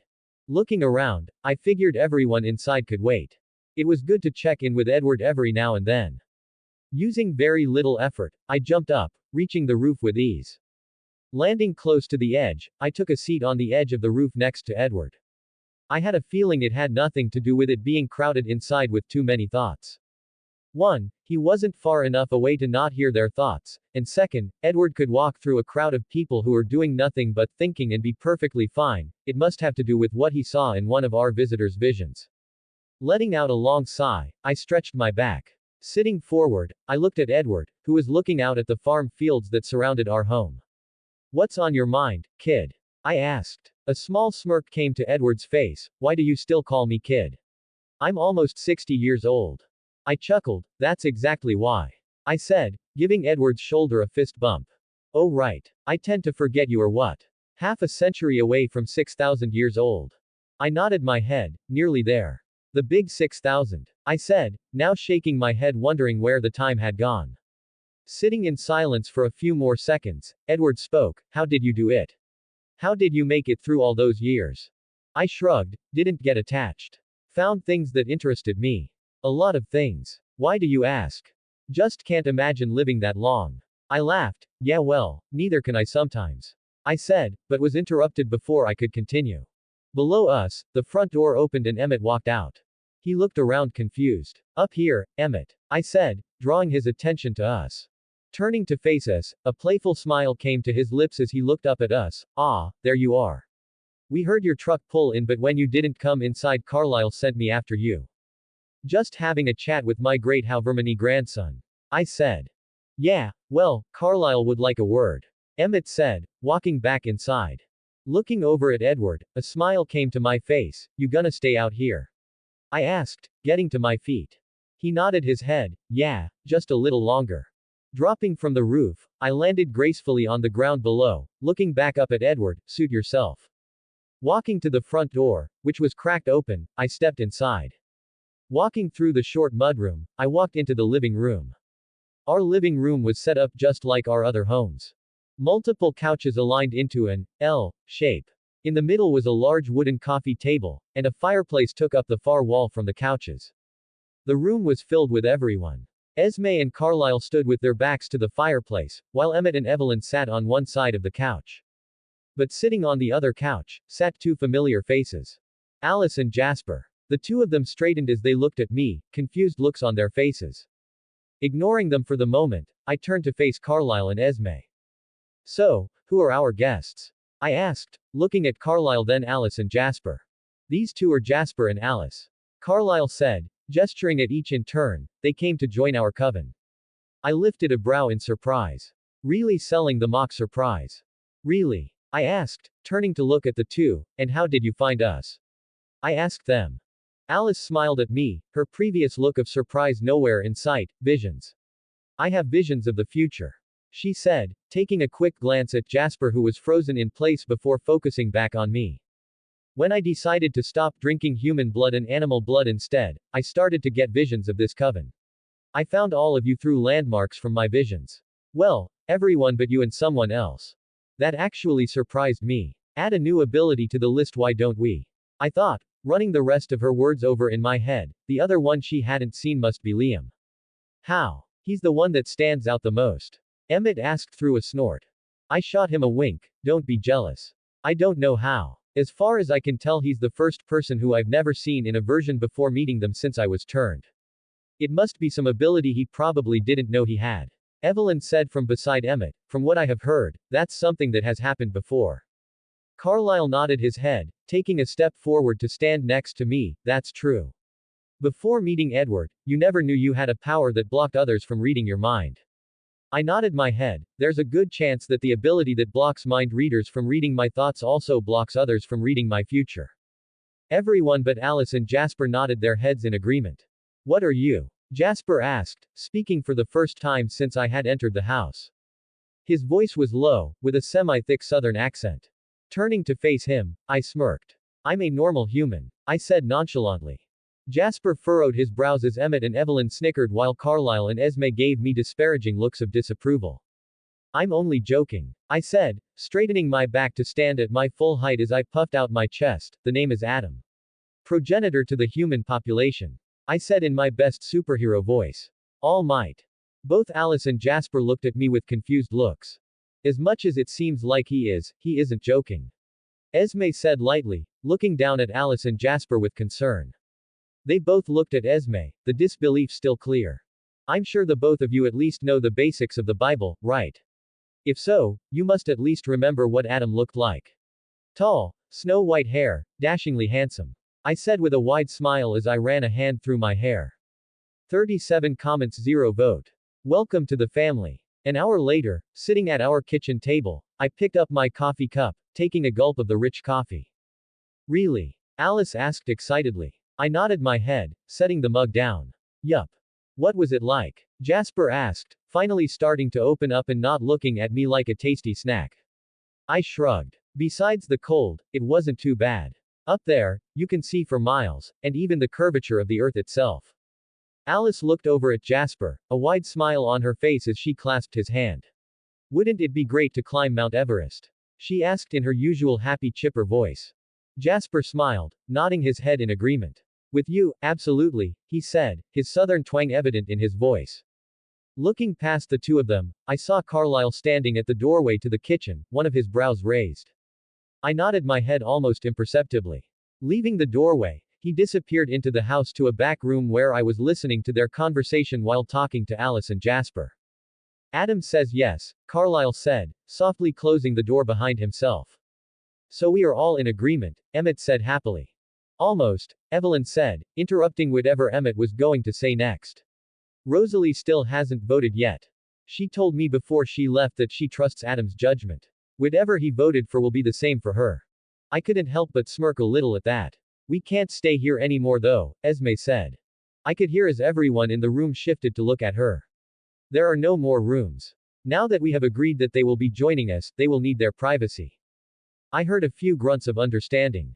Then it's a good thing we've already chosen where we will go, Carlyle said. We can make a few calls and get construction started on our new home while we pack and get ready for the move. And you said you were also here when the Mayflower first arrived. How exactly did that happen? Alice asked, her eyes wide with wonder. I spoke on autopilot as I went through what led up to that while still listening to the conversation in the back of the house. Forks, Washington, Evelyn asked. It's the cloudiest place in America besides a few other places. It's a place where we might just be able to live normal lives. I heard a snort from Edward. Normal lives. Like humans? Edward asked. Yes, Carlyle said, a tone of steel coming to his voice. Do you want to stay in a house for the rest of forever, or would you rather actually do something with the time we all have an abundance of? The room went quiet for a few seconds before Carlyle continued. We might not be fully human, but a part of us still is. As little as you show it, I know you crave human connection just like the rest of us. I paused in my talking as I listened. This was the first time I had heard Carlyle talk like this. Don't you see it? Part of the purpose of the way we live our lives is to keep what humanity is still inside us. Just drinking animal blood isn't enough, though. We need to make bonds with humans too. We need to remember what it truly means to feel, to empathize, to care. The longer we keep to ourselves like we have been doing, the farther we get from the humanity we wish to keep. Just then, Alice tilted her head to the side slightly, her brows furrowing together as her eyes went out of focus. Must be one of her visions, I thought, watching her. Weird, Alice said slowly, her eyes coming back into focus. What is? I asked, curious as to what she had seen. She shifted her eyes to look at me. The woman I saw here when we arrived. She's coming, but there's something I can't see. Kind of like you when I had visions about the Cullens. I could see them talking to someone, but that person, you, never came into my sight. I chuckled. That must be Liam, I said, just as the rumble of Rosalie's car came into my hearing range.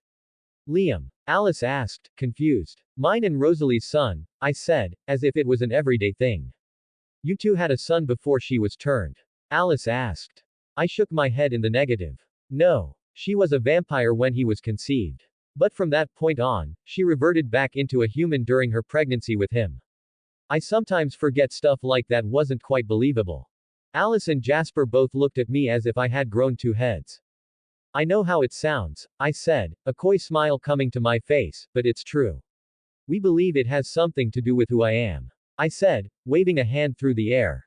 They both looked at each other, then back at me. I smiled at them, turning my head to look at Jasper, my eyes losing the joyful gleam they normally held, as if it had never existed.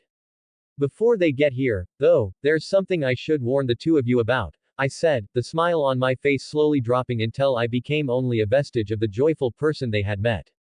Now I looked and sounded as cold as a blizzard. My son is like a normal human, blood coursing through his veins like myself.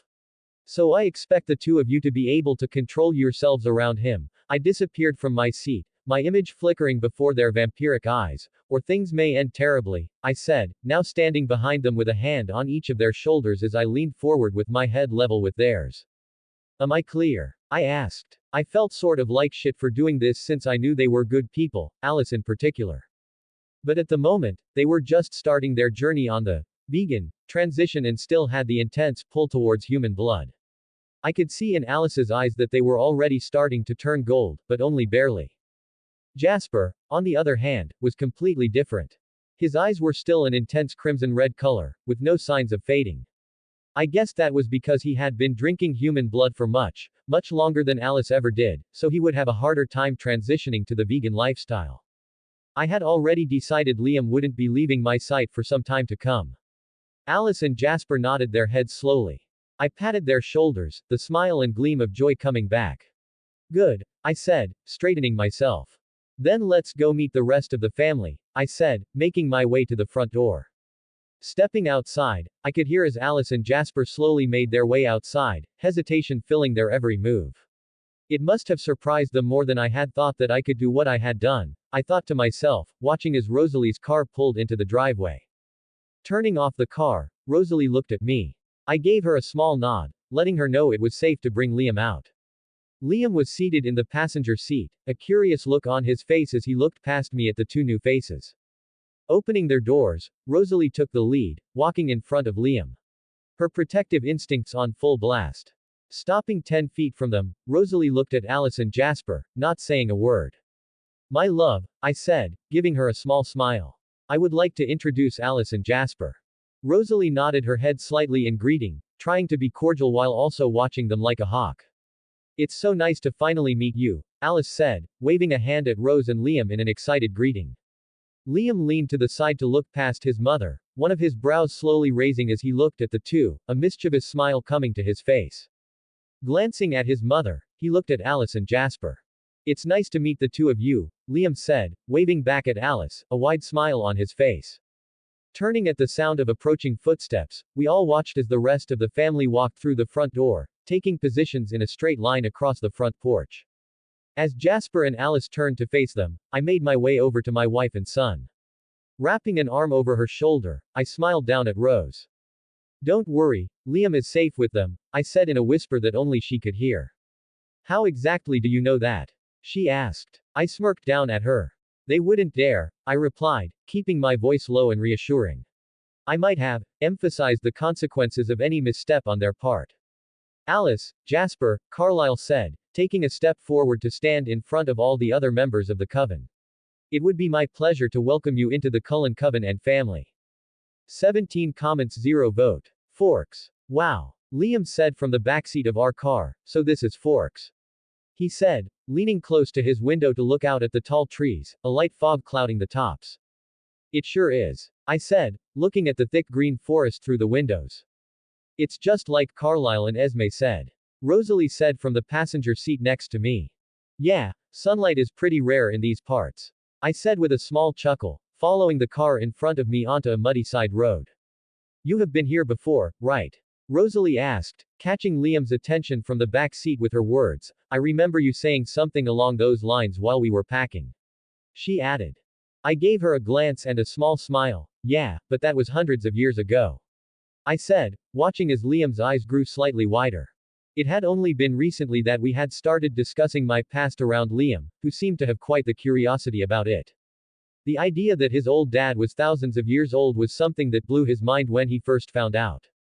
"What was it like here?" Liam asked, leaning forward to hear my every word. "Much like it is now.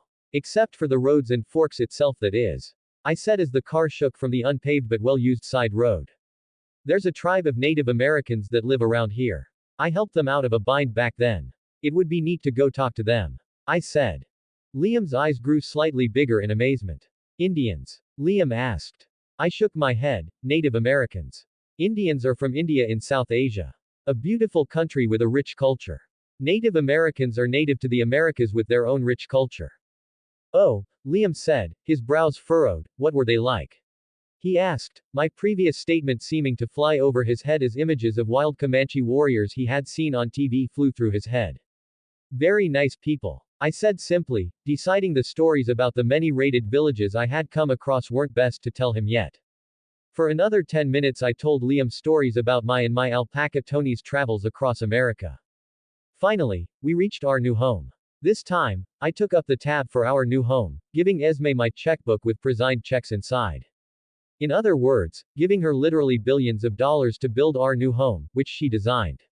She didn't use anywhere close to that much, but she also didn't hold back on the design she picked from her vast collection of designs. In total, she used close to $1.2 million to have it built. Which in 1952 was a lot of damn money. She had crews of people working on the house 24/7. Day and night, weekends and holidays. That's why it only took them 4 months to complete the build. The house was 8,000 square feet, with 8 spacious bedrooms and 4 full bathrooms. We weren't going to be lacking in the space department here. Putting the car in park behind Carlyle's, I stepped out to look the house over while the 2 other cars parked behind us. It was 2 stories tall, with a charming design that blended seamlessly with the surrounding forest. The exterior was a beautiful mix of wood and dark brick, giving it a timeless, natural feel. Large windows allowed the outside scenery to flow into the house, inviting nature into every room. Esme had outdone herself, crafting a home that was not only functional but also a masterpiece of architecture. As I stood there, admiring the intricate details of the house, Rosalie and Liam emerged from the car. Rosalie was the first to join me, her eyes scanning the house with a look of approval. "It's perfect," she said softly, her gaze lingering on the sturdy wooden beams that held the structure together. "Esme really knows how to capture the essence of a place." Liam bounded up beside me after slamming his door shut, his excitement palpable. "Can we explore the inside now?" he asked eagerly, his youthful energy infectious. "Soon. Let's wait for everyone to join us," I said, ruffling his hair. He swatted at my arm to get me to stop, thinking only small children should be treated like that. I chuckled, turning back to Rosalie, who was now looking at the large 5-door garage that was built next to our home. "She said it can hold 10 cars," I said, watching as the others started to exit their cars. So that means I can have 6 of my cars brung up from Las Vegas. Rose said with a smile.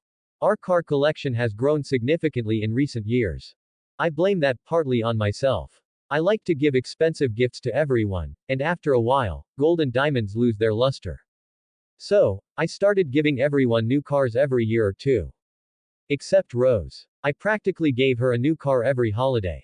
After a while there were just too many, so I had a large underground car park built by my casino, just for our cars. Whenever we wanted to trade out our cars, I would pay a company to pick up the cars from the car park, load them into a truck, and have them brought to us. Once they were brought to us, they would take our old cars back to the car park. Everyone ready? Esme asked as we all stood together looking the outside of the house over. We all gave sounds of affirmation. The front door was a grand, double-door entry made of heavy oak, polished to a shine. As we walked inside, the spacious foyer greeted us with a warm, welcoming atmosphere. The interior was just as magnificent as the outside, with high ceilings and an open floor plan that made the space feel even larger. To the right, a living room with plush seating arrangements and a stone fireplace beckoned us to sit and relax. The kitchen, visible through a wide archway, was a chef's dream, equipped with the latest appliances and ample counter space. This is great, I exclaimed, you've truly outdone yourself. I said, turning to look at Esme, who was standing next to Carlyle, their hands intertwined. The rest of the family expressed their admiration for the home. Alice was already planning where to place decorations, while Jasper and Emmett inspected the sturdy construction with nods of approval. Liam was already darting from room to room, his laughter echoing through the halls. This place is huge, he called out, his voice filled with awe. I wandered through the house, appreciating the little details that Esme had included, the wide staircase with its handcrafted banister, the large windows that framed the surrounding forest-like works of art, and the cozy nooks perfect for reading or quiet contemplation. Upstairs, I found the bedrooms, each one thoughtfully designed and tailored to the occupant's taste. My and Rosalie's own room was fantastic, with plenty of space and a large window that overlooked the forest, offering quite a view. After some 30 minutes of exploring the house on our own, we all regrouped in the foyer. Anyone else feeling a bit peckish? Emmett asked. Absolutely. Evelyn said, we've been in the move for what? 2 days now without stopping for a good hunt. It would also be good to see what populates the area. Carlyle added. Oh, yeah, Liam said, turning to look up at me and his mother, can we go and explore? He asked excitedly. Sure, me and you can go, but your mother needs to go and hunt. I said. Sounds good to me. Liam said, excited for an adventure in a new land. We all left the house, all of the vampires heading off together to hunt for some animals, while me and Liam stayed together heading in the opposite direction. 44 comments 0 vote. Neighbors. I made some changes to this chapter. I also changed up my writing style. Let me know what you think of it. We didn't rush through the forest, instead, we took in the sights at a normal pace, like regular people. The large trees and light fog that filled the forest enhanced the beauty of our new home. As we walked, Liam would pick up rocks or small sticks and throw them at the large trees, causing loud knocks to echo through the forest. Are you trying to communicate with Sasquatch? Adam asked, looking down at his son. Turning his head, Liam looked up at Adam. Sasquatch? He asked, unfamiliar with the name. Yeah, have you never heard of him? Adam asked, already knowing he hadn't. Liam shook his head. Adam stopped in his tracks, looking around the forest suspiciously before whispering, Sasquatch is said to be a massive, hairy man, well over 10 feet tall with enormous feet, who roams the forests. Adam said, biting his bottom lip to keep from laughing as Liam's head slowly turned in all directions, worried that he might actually spot a Sasquatch. Really? Liam asked, alarmed. Adam let the forest sounds fill the air for a few seconds before leaning in close to Liam. Nope, Adam said with a chuckle, laughing too hard to see the daggers Liam shot his way with his eyes, a trait he had gotten from his mother. That's not funny, Liam said angrily, picking up another rock to throw at another tree, this time with some force, causing the small rock to embed itself in the tree's trunk. Adam chuckled, wiping a tear from the corner of his eye. Yes, it was, Adam said before laughing again. Liam rolled his eyes with a snort, trying to hide the small smile he had as well. Once Adam got himself under control again, he explained that Sasquatch was just a mythical being from across the world that he personally had never encountered, and very much doubted actually existed. As the U walked, Adam continued to explain the mythology behind Sasquatch, always wanting to expand Liam's ever-growing thirst for knowledge when his senses picked up something. Wet dog, he thought, sniffing the air. The smell was strong and pungent, not even an hour old. Oh, shit, he thought, quickly turning in the direction he knew the Cullens were in. What is it, Dad? Liam asked, on alert, wondering if he might have spotted a Bigfoot. It would seem your old dad forgot something very important, Adam said, looking in the direction he had last sensed the Cullens and Rosalie. What did you forget? Liam asked, stepping up beside me. A meeting that doesn't need my presence, Adam thought, surprising himself with the thought. Normally, Adam wanted to be involved in any of the main moments of the story he knew about, but for some reason, he couldn't help but not care. If things followed as they were supposed to, then everything would turn out the way he wanted. It's nothing, Adam finally said after a few moments. Liam shrugged, not worried about whatever his father was talking about, ready to continue exploring the forest. Adam turned back to face his son, the usual smirk back on his face. "Wanna race?" Adam asked his son, giving him a light push on the shoulder. "Sure," Liam said, always ready for a competition. Pointing north, Adam spoke. "Do you see that mountain?" he asked, pointing at a rather small mountain compared to the ones surrounding it. "Whoever reaches the top first gets to decide what's for dinner," Adam said, knowing that was the best way to get Liam to go all out in a competition. "Oh, does that mean we can have cake?" Liam asked. Adam looked down at Liam. "Only if you can convince your mother." "Damn," Liam said with a huff, knowing cake was out of the question. "Watch the language," Adam said, flicking the side of Liam's head with a finger. "Ah," Liam yelped, rubbing the side of his head with a frown. An hour later, they made their way back down the mountain, ready for home. "I nearly had you," Liam said, chattering happily like a magpie. "You sure did," Adam said with a chuckle, happy to see Liam happy. Of course, Adam had only made it seem like he almost won, when, in reality, he only used a fifth of his power. At 14, Liam was certainly fast, almost as fast as your average vampire, but still a long shot from my speed. "So what's for dinner?" Liam asked. "I saw a restaurant in town that looked pretty good. What do you think about going there for dinner?" "Oh, yes, let's go there," Liam said, happy for the chance to be around people. Finally reaching home, Adam could hear that everyone was inside in the middle of a conversation. "Your bags should already be in your room. Go get changed, then we will head out," Adam said as they reached the door. Letting Liam inside first, Adam closed the door behind them, walking to what would become Carlisle's study, where he found the rest of the family. Everyone turned to look at Adam as he walked into the room. "What happened?" Adam asked, already knowing why everyone looked concerned. "We had a pleasant meeting with our neighbors," Alice said in her chopper tone. "You say that, but all of your faces say otherwise," Adam said, looking around the room at everyone. "Well," Alice started before being cut off by Emmett. "They knew what we were," he said, shaking his head. "And apparently, they are some kind of shapeshifters." Adam raised his brow questioningly. "They are werewolves. Like the children of the moon, except they can control their transformations and themselves when transformed," Carlisle said. Adam let out a low whistle. "Start from the beginning." So he did. Carlisle told of how they were just finishing up their hunt when Alice got a vision of a group of men, Quileute warriors from their dress. As they got closer, the smell of dog got stronger. When they finally met, the leader of the group of men instantly knew what they were and was ready to attack when Carlisle, the ever-peace negotiator, explained that they were not normal vampires but instead only drank animal blood, not human. Of course, the leader of the group didn't believe Carlisle but thankfully gave him long enough to explain how he, along with the rest of his coven, lived mostly normal lives and how they didn't want to harm any humans. "Then what?" Adam asked. "He agreed to a treaty," Edward Said. Adam turned to look at Edward with a raised brow. "Really?" he asked. "Yup," Carlisle affirmed. "And what are the rules of this treaty?" Adam asked. "It's simple. We don't kill anyone in Forks or go onto their land." "Sounds simple enough," Adam agreed, just before the sound of Liam's running feet could be heard coming down the stairs. "Dad, I'm ready," Liam shouted, running at a normal speed into the room the whole family was in. "Ready for what?" Rosalie asked, looking at her husband and Liam. "We thought we would try out that diner in town. See if it's any good."